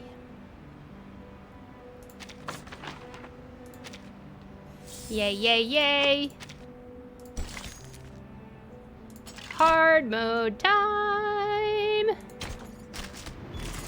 How exciting! I never thought I would see a game, like, do a good job of, like, bringing things around and tying up loose ends, kind of. Or, like, you know, actually developing on what they'd set up or in earlier chapters. Because I feel like sometimes that just doesn't happen in a very satisfying way. Even in Hoyoverse games. Okay, so... reality damage taken minus 30%. That's what was going on. Goodbye, Lucy. Somebody else is gonna do that. Let's do Windsong. Depends on the budget. I also need to learn her kit, so that works out great. And also, she's the recommended Afflatus type. Or Afflatus. Okay. Sure, we'll keep Ezra. I just like Ezra. I just think he's neat. Leave it to me. I admire your courage. Also, ship! A new hypothesis. I will help you. Sorry, I'm kind of moving around. I'm a little bit more comfortable now. I can sit back in my chair.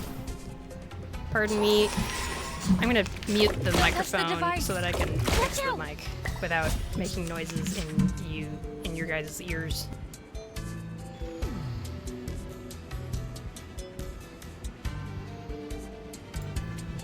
But my PNGTuber kept moving around. That was kind of weird.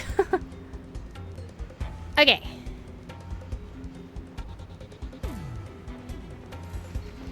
Alright, after this fight, I will go for another little quick break and we'll get right back into it again. How exciting!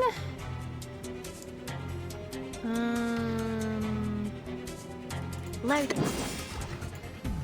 I will remember your sacrifice.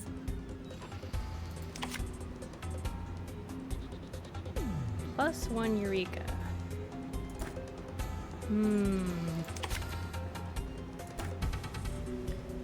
How else do we get Eureka? Or how do we get more Eureka?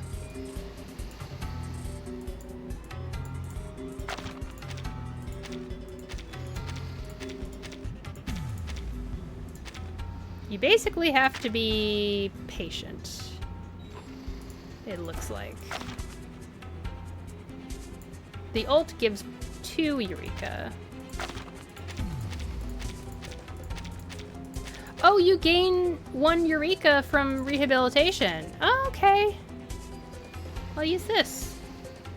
A good point. So you gain it and spend it right away. Let's see if it works. For the good of all. Gain 1 Eureka and... oh. Wait. And then it went away. Was that what I expected to happen?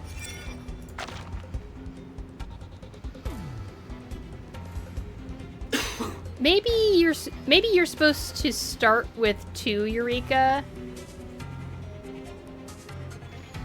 And then you use it. And you spend 2 Eureka, but you also gain 1 afterwards, and you end with 1 Eureka afterwards. But I did not have the right amount left to start out with, so that's why it didn't quite work. We share the same dream. I will remember your sacrifice. A new hypothesis. To a brighter future for everyone. I love Vila's ultimate sounds. Taking another look.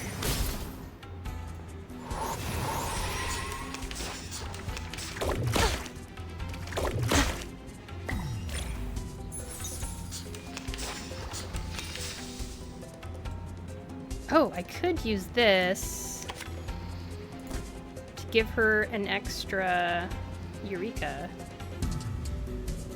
But maybe I don't want to use her cards and I just want to keep on getting more of the cards.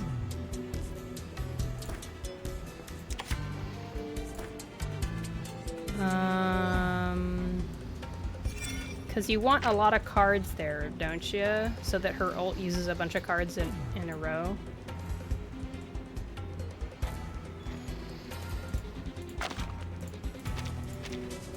So you want incantation level 2 or 3 of practicability. That's how that works. Okay.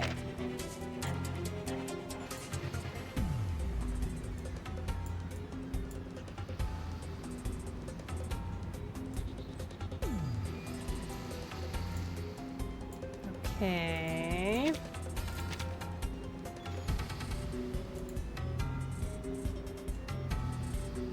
trying to figure out what I'm doing.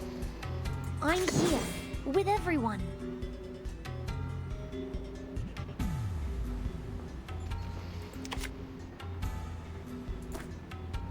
Maybe I should give her extra Eureka as well. So she'll get 1 Eureka from this, another Eureka from this, and then I'll use this so that she gets another Eureka. A good point. And then let's use Ezra's ult so that we get another mushroom going. Leave it to me. An amazing discovery.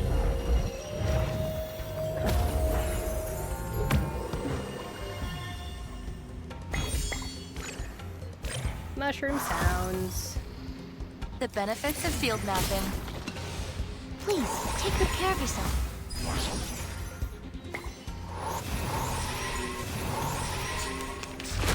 I love using Vila with Ezra. It feels so much more comfortable than how I usually use Ezra. I'm just always afraid of how much damage he's doing to himself. Alright, and this will be the end of the fight, I imagine. I admire your courage. And we've got all of these cards ready to go, so yeah, this is gonna be a lot, I'm sure. Loaded. Do that just for the heck of it, doesn't matter. An academic question. Keep up the pace. I will help you. Limited scale. Go, go, infinite go! lines. Calculating distance. Woohoo! Keep going. For our dream, comrade. Alright. Good stuff. I'm gonna take a quick little break and I'll be back at it with more main story parts. Oh wait, is there anything else I can get here?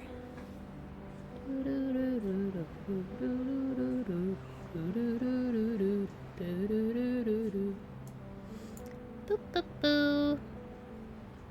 What do I need right now? Honestly, I need sharpened Dantean dust, if I'm being real. I could do that. And this. Yeah. I want to get an equal amount of each one to be all equal and stuff. Okay. We shall get started on part 17 as soon as I get back from a little quick break and then get up and stretch and get something to drink, use the restroom, and I recommend y'all do the same. And we'll be right back at it in just a few minutes.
I'm back.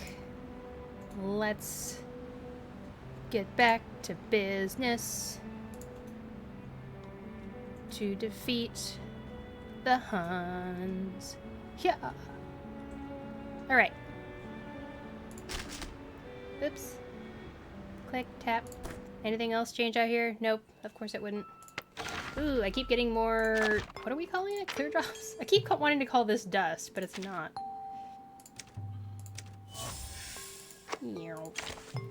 I don't know what I'm gonna do about my pull situation. Can I just say for a second here? Because I've done 139 pulls. So... Like... what if I am able to put together another 61 pulls? Should I use 61 pulls on the rest of the Lucy banner and then I can get another copy of her? I've heard that her portraits are actually pretty good. But I want to use at least one 10 pull on Medicine Pocket, and I need to save up a whole bunch more pulls to get Joe, who is, You just taught me a lesson. He's gonna be in seems patch that 2.0. kids lose I'm their sorry, focus I just quickly, realized that no I matter their mentioned an upcoming character, and I was trying to remember what my thing is with future CN characters on this stream. Basically, I think I'm okay with all of us talking about future polls. I'm certainly thinking about future polls, and I look up stuff about future characters here and there. And especially when they get to be like, you know, next patch, I definitely want to plan out, I want to use that information to plan out my polls. And since there are only so many male 6-star characters, and also only so many non-binary 6-star characters, I want to save my polls for all of them, so that's my strategy right now anyway. Let's get going with part 17. This has been so entertaining. I am totally cool with just making this the whole stream. So, I'll do this for just another, I don't know, 40 minutes or so. And we don't then have we'll time. be good there. I'll spare you the technicalities and explain it straight. All right. Thank you. Tell us what is on your mind. He pops off the marker cap and draws a few lines on the board, exuding confidence with every stroke. Our biggest problem is the limit of the bloodline. Low-rank arcanists can't command high-rank arcane rituals, similar to how household appliances can't withstand what's beyond their designated voltage. In most cases, the caster can only use their own arcane circuits that run through their inherited bloodline. But what if the caster were in a special electric field? What if we used existing circuits on the outside and put the caster into a greater circuit? Into? What do you mean, put the caster into? What if we factored in the entire planet and used the atmosphere to split the current flowing through us by adding more appliances to the circuit? Oh, so, the idea is if all of humanity bears one part of all of the energy, that means that everyone is, like, sharing the load. It's like, the more people you have lifting something, the easier it's going to be to lift it. Okay. Don't be ridiculous, Adler. We are not household appliances. The ferrofluid frowns, questioning the premises of Enigma's proposal. Hold on, let me finish. Lucy listens without a word, giving him some courage to go on. He draws a big circle next to the little person on the board. 24 hours before the storm, the entire world is charged with abundant arcane energy. It becomes a space emanating pneuma, a cloud ready to discharge, a special electric field. It becomes a space emanating pneuma. Look at asymmetrical nuclide R.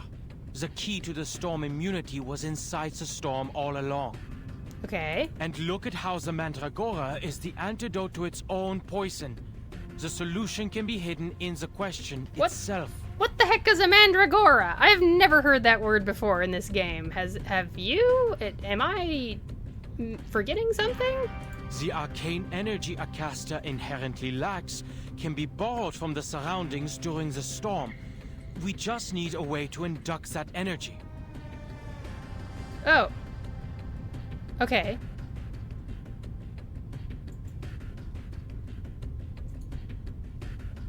Huh. Oh, now my spacebar is And working. Laplace happens to have all the data for the calculations. The observation systems we've built over the past 8 years have not been in vain. Just so you know, I've been clicking using my mouse because I thought that I wasn't able to use my spacebar to move forward with the story. But now it works again, so hopefully you won't have to deal with the annoying clicking of my mouse going forward. First, we derive a formula to determine the pneuma needed from the storm based on the Arcanist lineage. Then, we'll design a converter to transform the external pneuma into what they can use. They will no longer be bound by their limits. What about humans, though? With just one calculation and one conversion, we can turn anyone into a capable caster. Even humans, then, I guess? And the Awakened? Or, I guess, at this point, we're thinking that Awakens are fine, and it's just humans and Arcanists that need this thing that Enigma is proposing? He excitedly stretches out his arms and ends his epic monologue. It is a good thing that emotions cannot be read on an awakened being's face. Oh, really? I knew I shouldn't have wasted my time listening to you. What are you saying, Adler? You made up a confusing story, then drew conclusions from it. The second part is purely theoretical, I admit. But the basis of my theory is correct, and I have read Medicine Pocket's paper. But Arcanum is not electricity! You're too caught up in your excitement to remember the basics. You know nothing about Arcanum. It's still a form of energy, yes? No one here knows what the storm is, but we do know that it's a massive arcane energy field. We can harness it, much like Arcanists use rays to amplify their incantations. Ah. I see what researcher Adler is trying to say. A creative solution indeed. The director gets up from her chair and intervenes. But ma'am... Do not worry, Ulrich.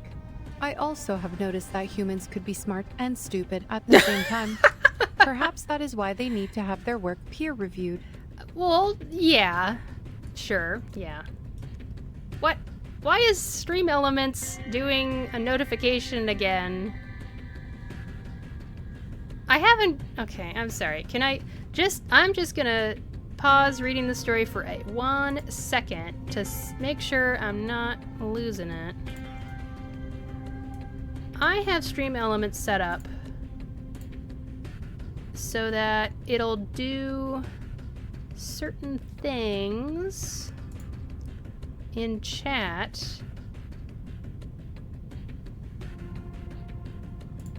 Is it a timer? I think it's a timer. Oh, yeah, okay. I do have the sitting and watching my stream thing set up to show up every 60 minutes. Even if there are no chat lines.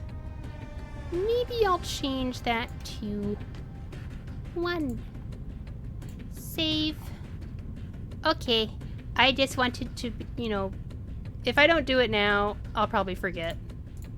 It's just one of those things. I know how I work. I know how I function.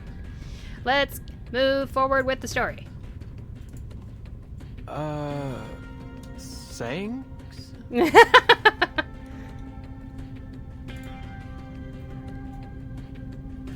She nods amicably, pleased that her recently improved interpersonal skills have come in handy.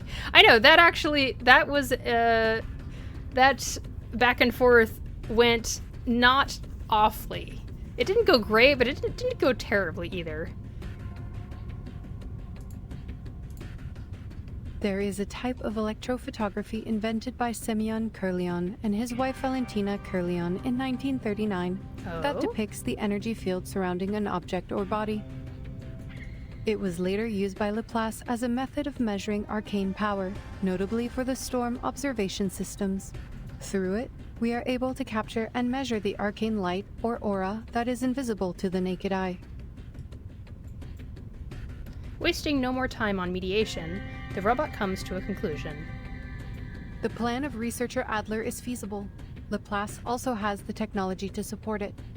We have the storm observation stations, the capable casters, and the best mathematicians. Ulrich, please ask Miss Tider to lead the calculations, then experiment outside the safe zone and record the Pneuma constant needed for casting the incantation. And do not give the incantation to anyone. I doubt they can resist trying it.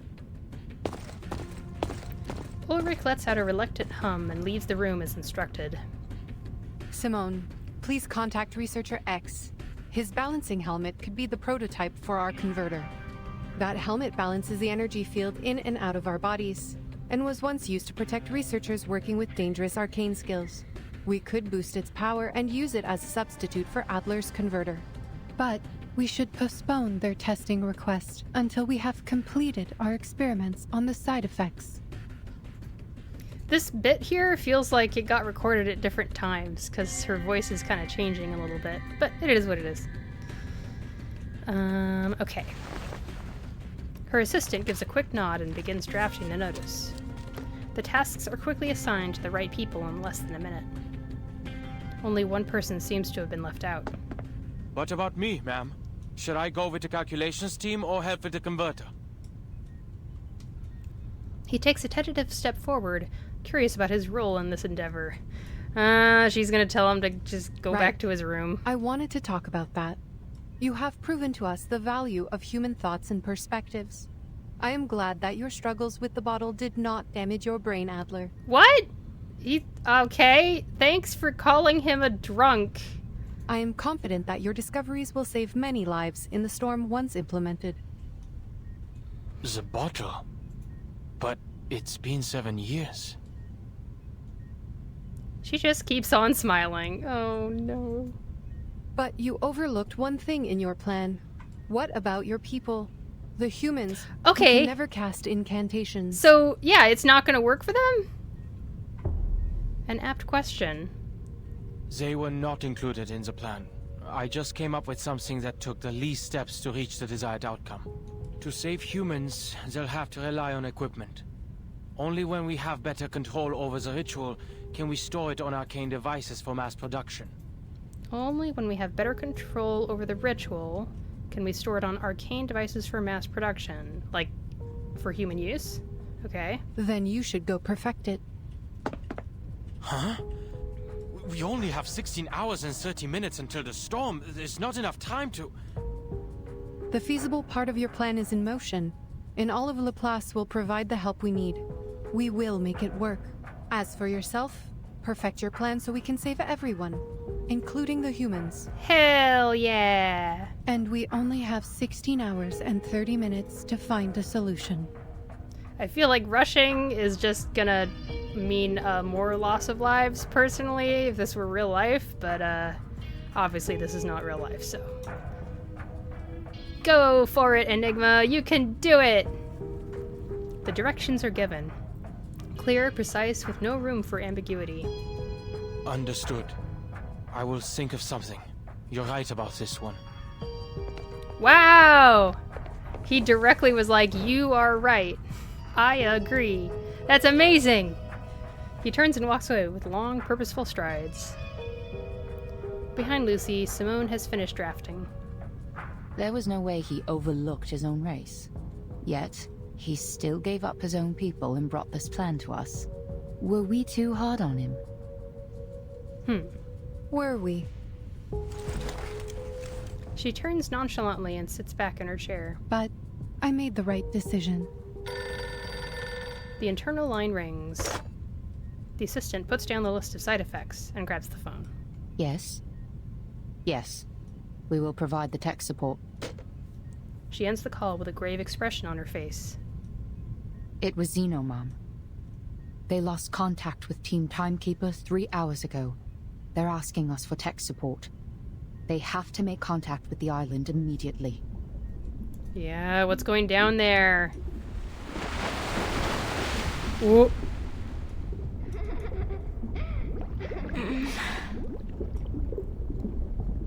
The mind sinks and floats in an ocean of lethargy. A piece of driftwood would be well timed. Don't worry, Cynthia. It is just a game. I won't be in there for long. You can wait for me on the beach if you want. Okay?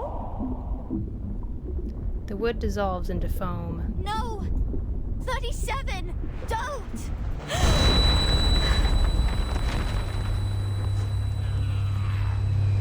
Oh my gosh. She wakes up in a cold piece of rock. Where? What happened?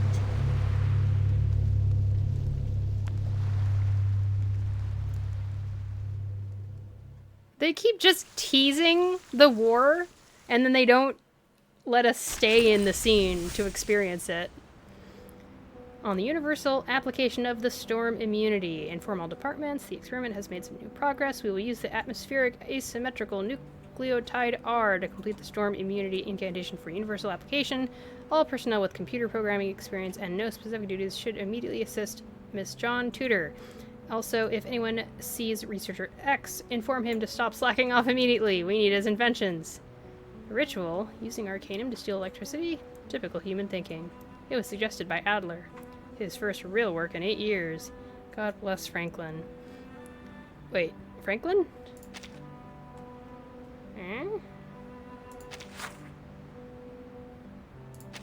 What an exciting frickin' story! I'm so pleased. I could not be more pleased. After a monotonous, constant noise, a response comes from the other end of the line.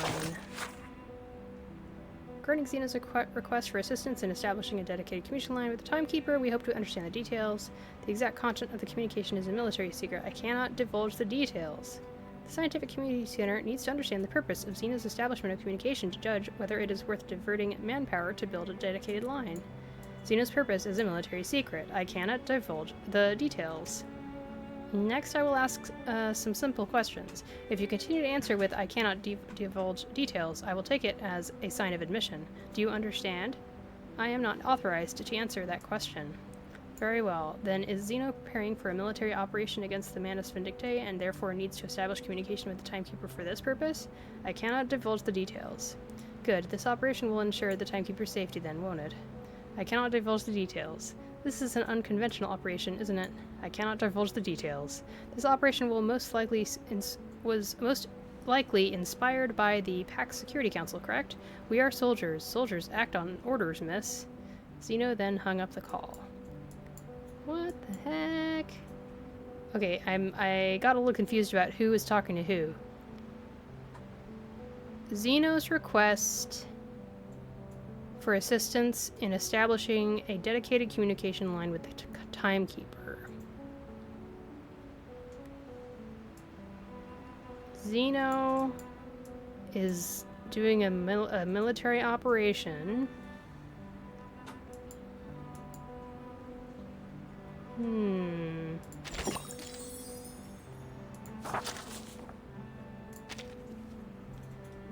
Huh. Interesting. Oh boy, I think I'm about to get what I was hoping for. Okay. If everybody's ready, I'm gonna dive on into this.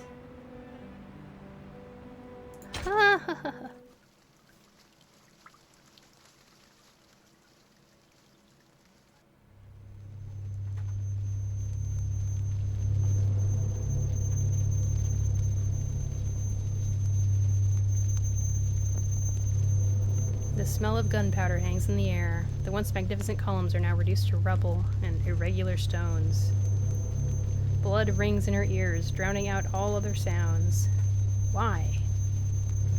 I remember now. The island fell ill, and 6 summoned all the integers to the cleansing ceremony. 37. She went to Apiron. They tended to their missions. I went to the square to pray for them, and then there was an earthquake. An earthquake. Warplanes thunder above, whipping up debris and the girls' garments in their passing. So, they did a military strike and an earthquake happened to occur at the same time? The human army? Wasn't the Foundation mediating the disputes? Or she just thought it was an earthquake and actually it was bombs being dropped or something. Did they betray us? Ooh. I need to calm down. I need to find the others. Slow down and breathe. Stability is an essential virtue to becoming an integer. Okay. Let's clean up the place first. She places a hand on the brass ruler at her waist and, as pious as ever, begins to recite the incantation. Ena eftegromot mima. Schematizete otan anosume dios semia. Nothing happens. Whoa. The incantation didn't work? Did they fail to perform the cleansing ceremony?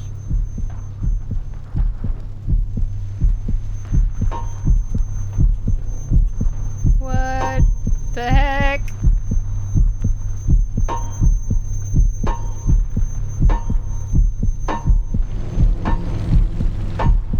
She stands frozen for what seems like an eternity, disoriented and unsure. It feels like her world has crumbled beneath her feet.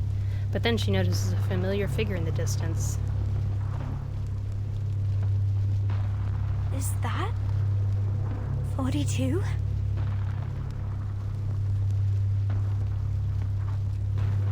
The man struggles to stand, rambling to the emptiness around him. No, rambling! No one survives the oblivion. His hysteria is acting up again. I should help. Die, you lunatics! This is our land! Right from the beginning! When the smoke clears, 42 is gone. Oh my gosh. No. No! Be calm. Be stable. Think.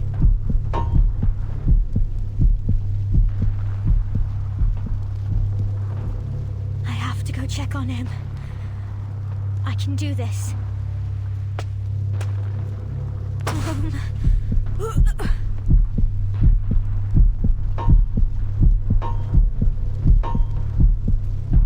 This is so stressful. Stay calm. He is divided into two numbers. 6 and 7. Oh man.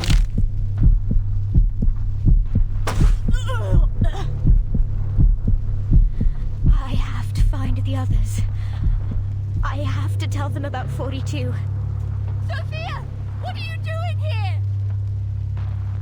She hears a recognizable voice coming from the ruins. Up on the hill, a woman raises her hand and calls to her. Get to the shelter! Into that...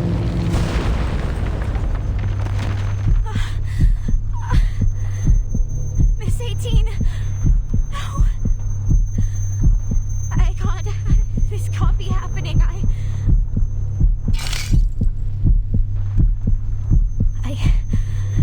I have to keep it together.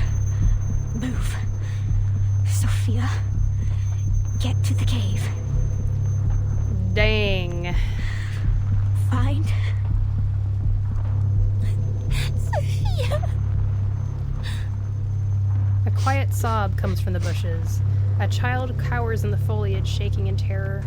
I'm so scared. Everyone's gone crazy. It's okay. I got you. Come out now, Lacey.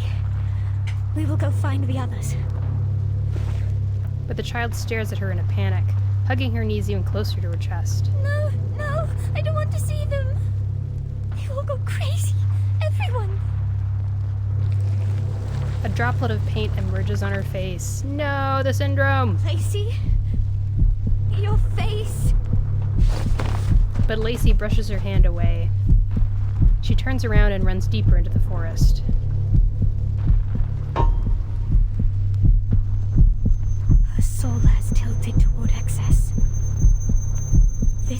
wrong. I am the corrector. I have to help her, or she'd get herself killed. I have to right the wrongs here.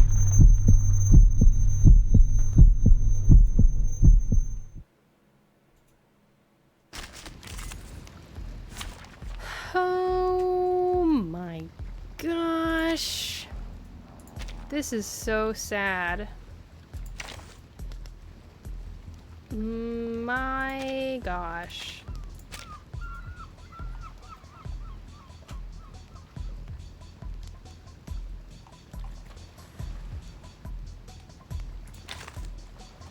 That's just nuts.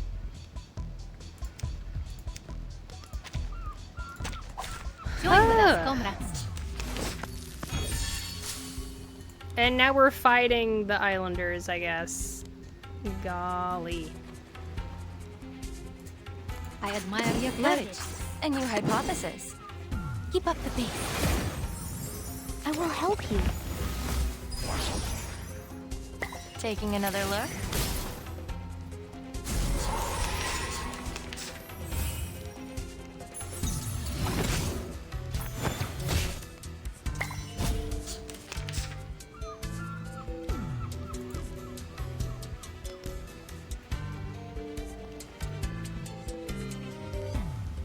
Leave it to me.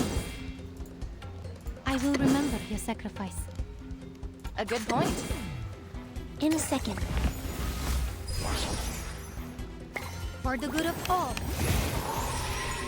The benefits of field mapping.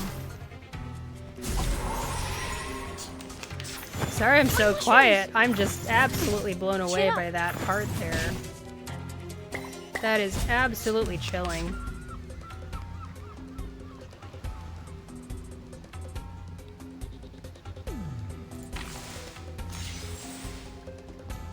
We share the same dream. I will remember your sacrifice. I wish it didn't have to be said, but war sucks, actually. A new hypothesis. We should be not doing it. For everyone. It's so simple of a concept, and yet. Sharp fang. Calculating distance.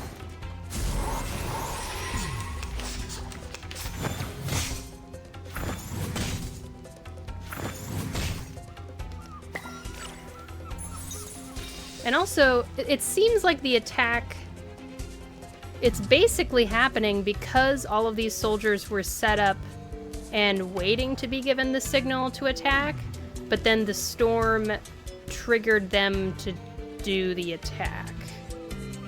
So it's really like a domino effect, where like World War I goes, and then the storm is put into motion sooner because of the events of World War I, and then because of the events of World War I, there's a bunch of soldiers stationed near this island, and then the storm affects them, and then it makes them start the offensive way sooner than any people in upper management were planning on it happen, that kind of thing. Yikes. The storm is terrifying. I don't know if I've seen such a terrifying narrative device since, like, John Carpenter's The Thing or something. It's really, really intriguing.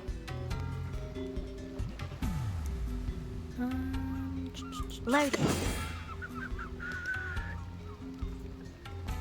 What should I be doing here? A good point. A new hypothesis. Please, take good care of yourself. Taking another look. Behold.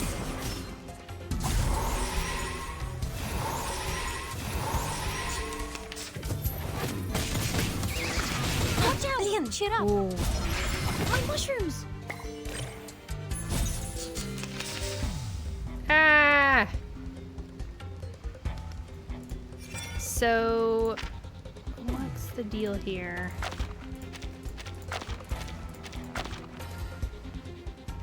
that's just her ult, and it can be used on anybody. I see. Okay, then, oh, and they have silence on them. And... buff, debuff, heal, counter, all of it. I really am screwed. Okay, Ezra can use his ult. Wow, amazing. With everyone. I guess it's something. Let's put these together, maybe. An amazing discovery.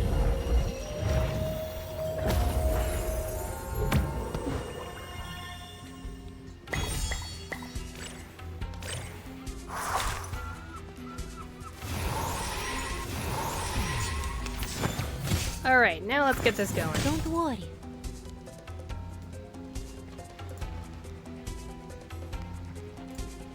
I admire your courage. Should I wait to use this until I have more cards? I don't know. Loaded. Yeah, this will give me more stuff. So let's do this.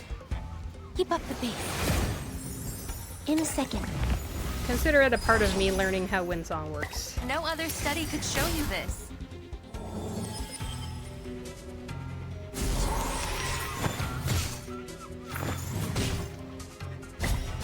And then I get 2...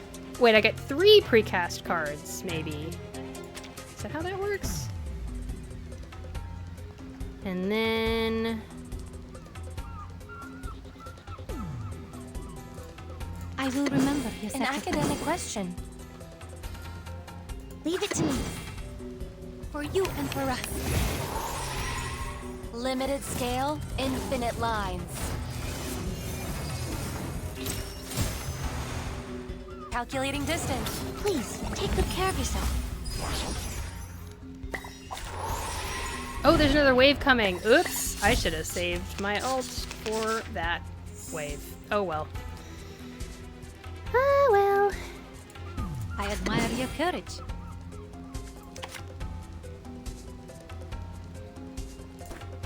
Okay. A new hypothesis. This. Maybe do this also? Yeah. A good point. Sharp fang. Behold. Confirm the coordinates.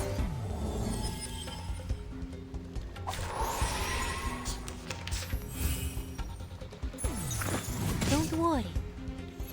Don't touch the device. I'm trying to figure out when the Eureka consumption happens for Windsong.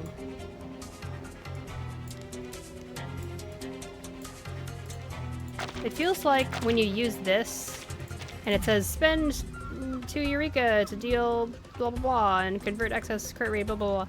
It feels like the consuming of the 2 Eureka happens really late, like during the enemy's turn. Maybe, I don't know if I'm just imagining that.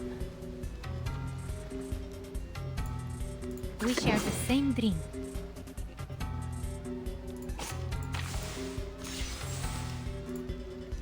We share the same dream. Loaded. A new hypothesis. To a brighter future for everyone.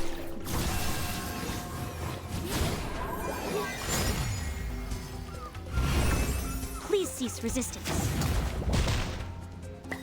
Taking another look.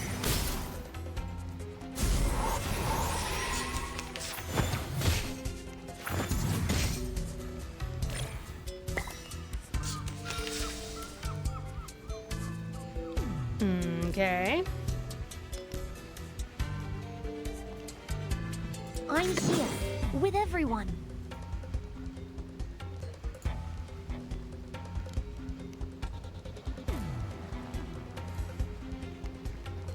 A good point. A new hypothesis. An amazing discovery. Aylin is here. For some reason, Twitch thinks that you're a first-time chatter, but I don't Calculating think you distance. are.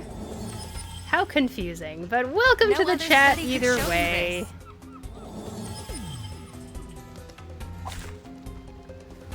Oh, you think you are? Oh, okay. It's so funny. I've seen your stream plenty of times. Comrade. So I just assumed that you've been in my chat before, but I think I just lost track. This is a really exciting chapter of the event story, so spoiler warning, spoiler warning. I don't want you to accidentally see some stuff ahead of time. This is I think we're up to part 16 now at this point. And some stuff is going down. Appreciate it. I don't think I've ever caught one. Oh, I'm glad you're catching one. Yay! I took a break there for at least a few weeks. I was actually dealing with my very first time getting COVID, and it was not fun. The Paxlovid treatment didn't work, but I only had to I dealt with the symptoms for like 11 days, and then I finally was feeling a lot better, and I finally tested positive twice this past weekend. So now I'm back streaming! Just in time for this crazy update. So here we go. My last bout of it was horrendous. I feel for you. Yeah, it is so not fun. It's not fun when the Paxlovid doesn't work, and it also isn't fun when the Paxlovid gives you bad side effects. Headache is splitting. Each step feels like walking on lava. Come on, Sophia. Keep yourself together. Keep your soul in balance. She closes her eyes and breathes. Tilt not toward the excess. This has been probably the most tense part out of all of the main story bits of this entire game. It's rough. She's in the middle of a battlefield, basically, and seeing people just bombed in front of her. Lacey has gone out of sight. Only her sobs remain to haunt her mind. Yeah, she was trying to chase after a kid named Lacey who was trying to run away. Something needs to be done. 37. I must find her. I promised it to her. She's going to be fine. She's a prime number. And prime numbers are not as divisible as the others. Oh! So earlier, before the fight I just finished, they were referencing how the other characters that Sophia sees on the beach and then got killed by the bombs turned into multiplication. But since 37 is a prime number, she can only be divisible by 1, so she can't be... She maybe is stronger and able to withstand an attack, perhaps, in some way or form. This is wild. She will pass the test of Aperon and receive the transcendental truth. For she is the genius, the wise one, who returns. Wait, so 6 and 210, they aren't prime numbers, so are they in danger? We will right the wrongs and restore things to how they were. I got a 72 in math. I'll take your word for it, LMAO. It's been a long time since I took math. But yeah, a prime number is a kind of number that there's no multiplication for it. For example, 8 is not a prime number because 8 is divisible by 4 and 2. So, like, 2 times 4 equals 8 and stuff like that. However, 7 is a prime number because the only way to multiply 2 numbers together and make 7 is to multiply 7 by 1. If they get rid of 210 before I can play that man, I will riot. I sympathize. Even though that guy's a big jerk, I still want to play him. We need more male characters in this game! What's going on? I'm just leaving those parts of the game unnarrated. I hope that everyone watching doesn't mind. Oh, this is a little bit slower. But take heart, the race of man is also blessed with divinity, for nature has already revealed her secrets to them. Once you understand this blessing, you will easily achieve all that is set upon you. You will heal your soul and be freed from evil and suffering. The golden verses.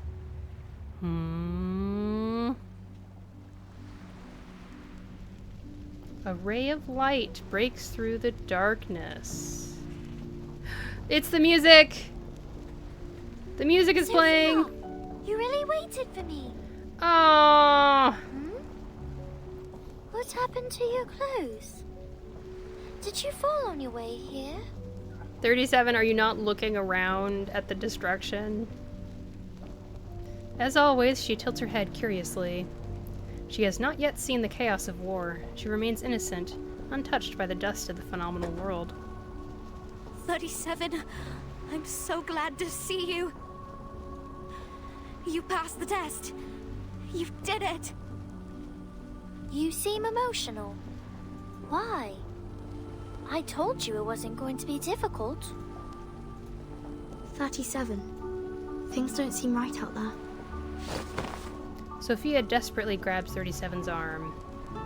37, you have seen a Piron, right? You asked the question, didn't you? 37 blinks, too focused to spare a glance at the world outside. For she is busy sharing her findings with a close friend. Yes, and I got the answer. The answer that will save us from the emanation once and for all. And the answer is...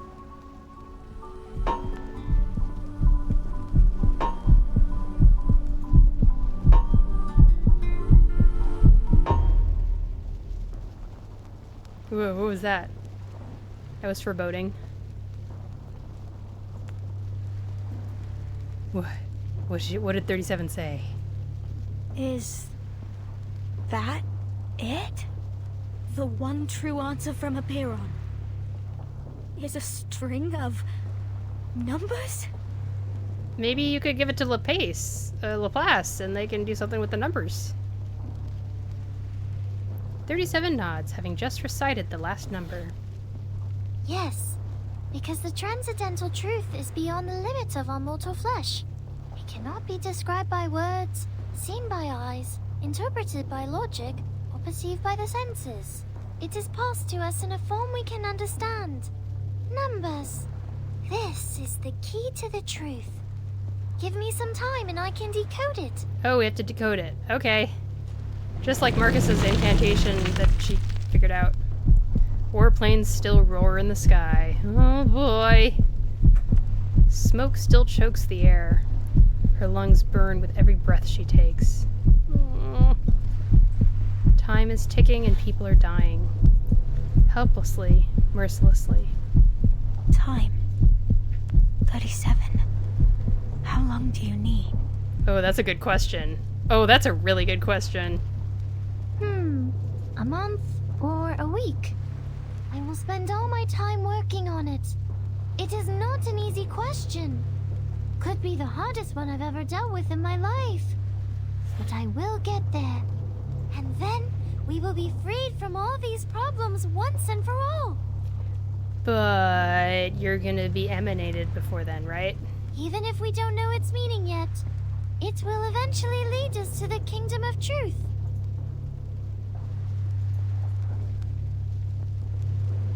She stops her enthusiastic explanation and looks at her friend worriedly. Sophia? Why are you crying?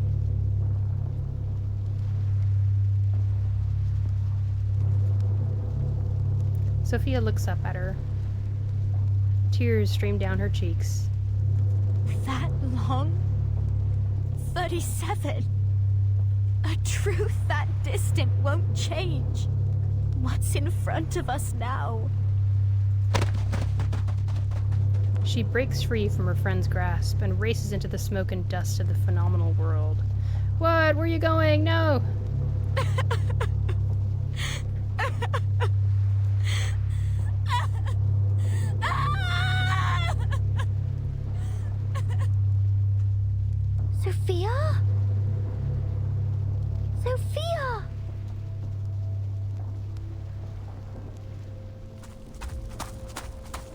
She no longer knows why she's running.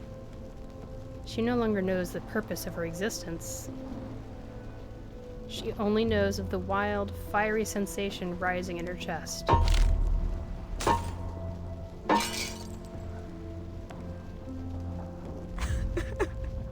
No.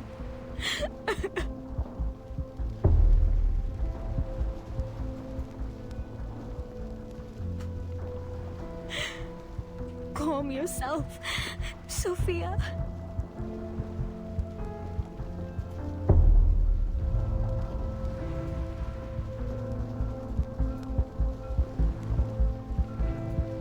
I have to. You seem astray, child. Oh my lord. There she is. Okay. Oh, is this the spoilers that people were, like, mentioning or something in Discord? A detached figure looks on from the ruins of the beach, unperturbed by the chaos. Yeah, this makes sense, I guess, yeah. I love that you're saying bark, bark, bark, bark, Lynn, because it can be interpreted more than one way. It can be like, you know, one kind of bark, bark, bark, bark, but also the other kind of bark, bark, bark, bark. Like, oh my god, danger is approaching. But also, isn't it kind of both for all of us? I feel that it is. Truly. And sad. What pains you so? Has the truth not graced thee with its miracles? You're not helping. Oh, it's bark, bark, bark, bark, feral step on me. I love Arcana. Okay, yeah. That's very awesome of you to be so honest. I don't feel that feeling for Arcana. I do, like, agree that she's attractive, but she's, like, her eyes, man. Her eyes. She's so intense. Lord. She's why I started the game, LMAO. Yeah. I remember that first trailer and seeing her pull the thing out of her head. That was just crazy. Lord. Prototypes of the balancing helmets developed by X have been distributed to each division to be used as the latest balancing devices in the plan for mass production of the Storm Immunity Ritual. However, their structure is currently too complicated. Please start analyzing them immediately and simplify them to a mass-producible level. She was shown on the TikTok before drop, and I was like, huh? I see. Oh my gosh. Did they have like a TikTok video version of the trailer? Or did they have like a character focus TikTok? I know that they do that with a lot of the Reverse 1999 characters. And they upload them as YouTube shorts also. They did, yeah, a lot of pre-registration hype. Ah, right. Yeah, I missed all of that. I basically just found out from Reverse 1999 through creators who were, like, covering the game when it came out. And, so I basically started the game about 3 weeks late. So I missed some content, but I still did get to start pretty close to the beginning. So I mostly wanted to just see how people liked it and how it worked. And one of my favorite content creators at the time was covering it and how it works. And finally, after seeing enough actual gameplay, instead of, you know, whenever they make character trailers, they just make these cool trailers that are fun to watch, but they don't actually show you the game itself, like how it looks on your phone. And I want to see how it looks on somebody's phone. So once I saw enough of that, I was like, okay, I'm getting it. This is worth it. Also, since there are differences between the samples given to each group, there is no commonality in the related data, so each group must complete it independently. And due to the danger of the Storm Immunity experiment, do not privately test the reliability of the balance device outside. God, I hate X. We only have 16 hours left. X is useless thingamabobs for mass production? This is insane. Why don't we just use the helmets directly? Make X work overtime to rush out a batch. Oh my gosh. Craziness. I do think that that is where I will be stopping today. Well, no, wait. One more thing. I will do this on hard mode, and then I'll stop for the day.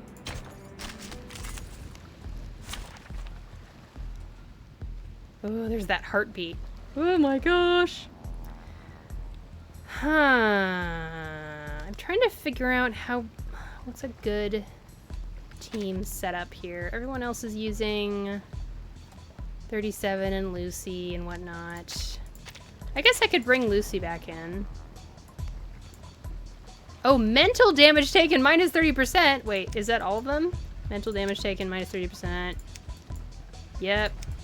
Yep. Yep. Okay, completely revamped time. Come on, Lucy. Come on, Gotien. I'm no master of a teamwork. And come on, Balloon Party, maybe?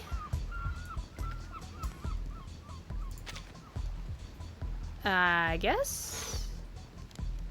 Let us get to know each other. Good enough, I say.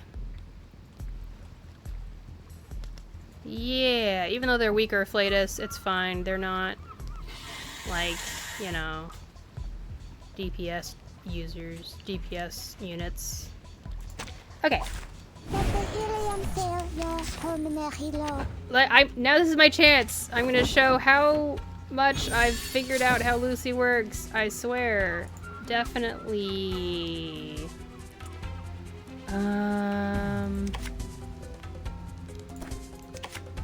Oh yeah, he gets Eureka +2 when he channels. So maybe...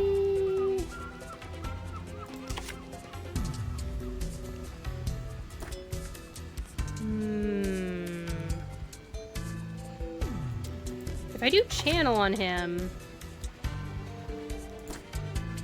It's been a while since I've used you, buddy.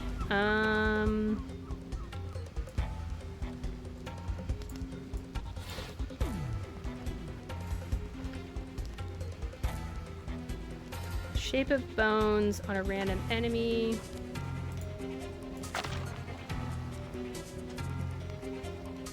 Okay, when this channel status is active, at the end of the round, consume 2 Eureka to cast Incantation Admonition.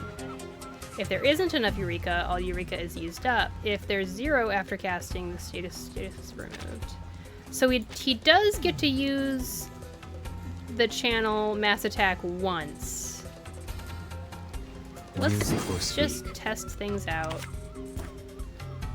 Science is the answer! Charging. And I just want to use Lucy's incantations because it gives her more dynamo that way. Target confirmed. Oh yeah, channeling gives him Eureka to start out with. Okay, she has Dynamo 10. He just used his bone reading, or his admonition. Now what? She used up all of her Dynamo! Okay, I'm confused.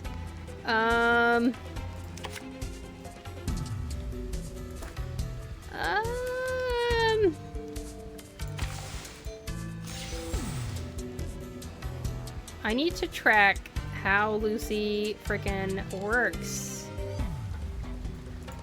Might as well focus on this character because they have Shape of Bones, and I'll do more damage with these reality attacks. Okay. So she'll get... wait, 9? Will she get 9 Dynamo? 3 for each of these? No, just 2 for each one. The light that illuminates. So she'll get 6 total. Barrage. And kills 1, so she gets 10. There it goes, and then she casts the thing, and it uses 10, and she's back to 6. And she has a thing, and now I get to reinforce one of these. Let's do this. This provides attack boost. I'm gonna do this and this music will speak. and this. Circuits functioning properly.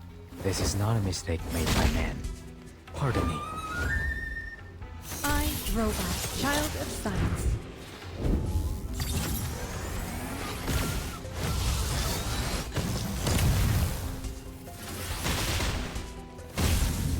Ugh, still didn't quite get them. Not right. What is this thing on them? A burst of ingenuity upon reaching 4 stacks. What does that mean?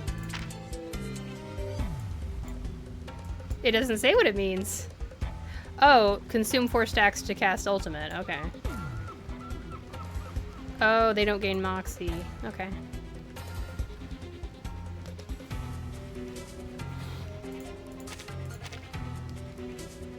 Whatever, we're almost there. Confrontation was never to my liking. Loading. Charging. Onward! The Bagua drown on the Cyan Brick never warns about its changes. Is this wave 1 or 2? Wave 1. Eliminate Okay. target.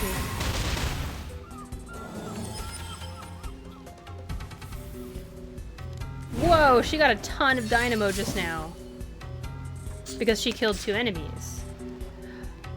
Oh, so if you kill 2 enemies and then the wave finishes and you start the next wave, she just gets 2 things of 10 dynamo and doesn't spend them on the extra action thing. I get it. Are you in channel status? No, you're not. This is the array. The music Here. will speak. Here. The phones will tell. If she has all of those stacks, what does that mean? What does that mean? Is there anything that happens? I could swear I saw something in this wall of text. Whenever a total of 20 stacks of dynamo is gained among all allies, gain advancement for self. At the start of the next round, choose to reinforce one of 3 incantations. Okay. Oh, these! It's these! These are the reinforcements. So one of them is, like, that one, and the other one is the other one. Okay, that I just made so much sense just now. I totally did. Okay. Loading. Let's see what happens. Careful. Maybe I should have had her attack first because she has max dynamo anyway.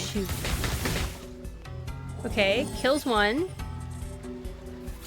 And then she uses her mass attack to consume 10. And then because of Gutien's extra action, she got 1 dynamo for that. So she's at 21. I'm understanding. Slowly but surely, I am understanding. Is he still in channel status? He is, because he has plenty of Eureka to keep him going. And now... this is just consuming 5 stacks each time. And is it mass attack each time? Yes. Charging. Let's just do that. Loading. Yay! I'm getting it. I'm slowly getting it. We're gonna be finishing up stream after this fight, everybody. Just a heads up. I feel like I should have a finishing stream soon visual on the screen. Just so people know. Victory secure. I should excuse myself. Yay! I'm mostly just happy that I'm learning how Lucy works. Because can you say wall of text? Oh boy. That's a heck of a wall of text that they give us there for Lucy. Yes, we always feel most at home in the water. I got so far. We'll do this. I'm not going to do any pulls because it is a tradition of mine to not do pulls on stream. I feel like it glorifies... is glorify the right word? It kind of promotes... like gambling, basically. I don't like the fact that we have this gacha system for games. I think it's bad, actually. So I just do my pulls off stream, and then I share my results with everybody.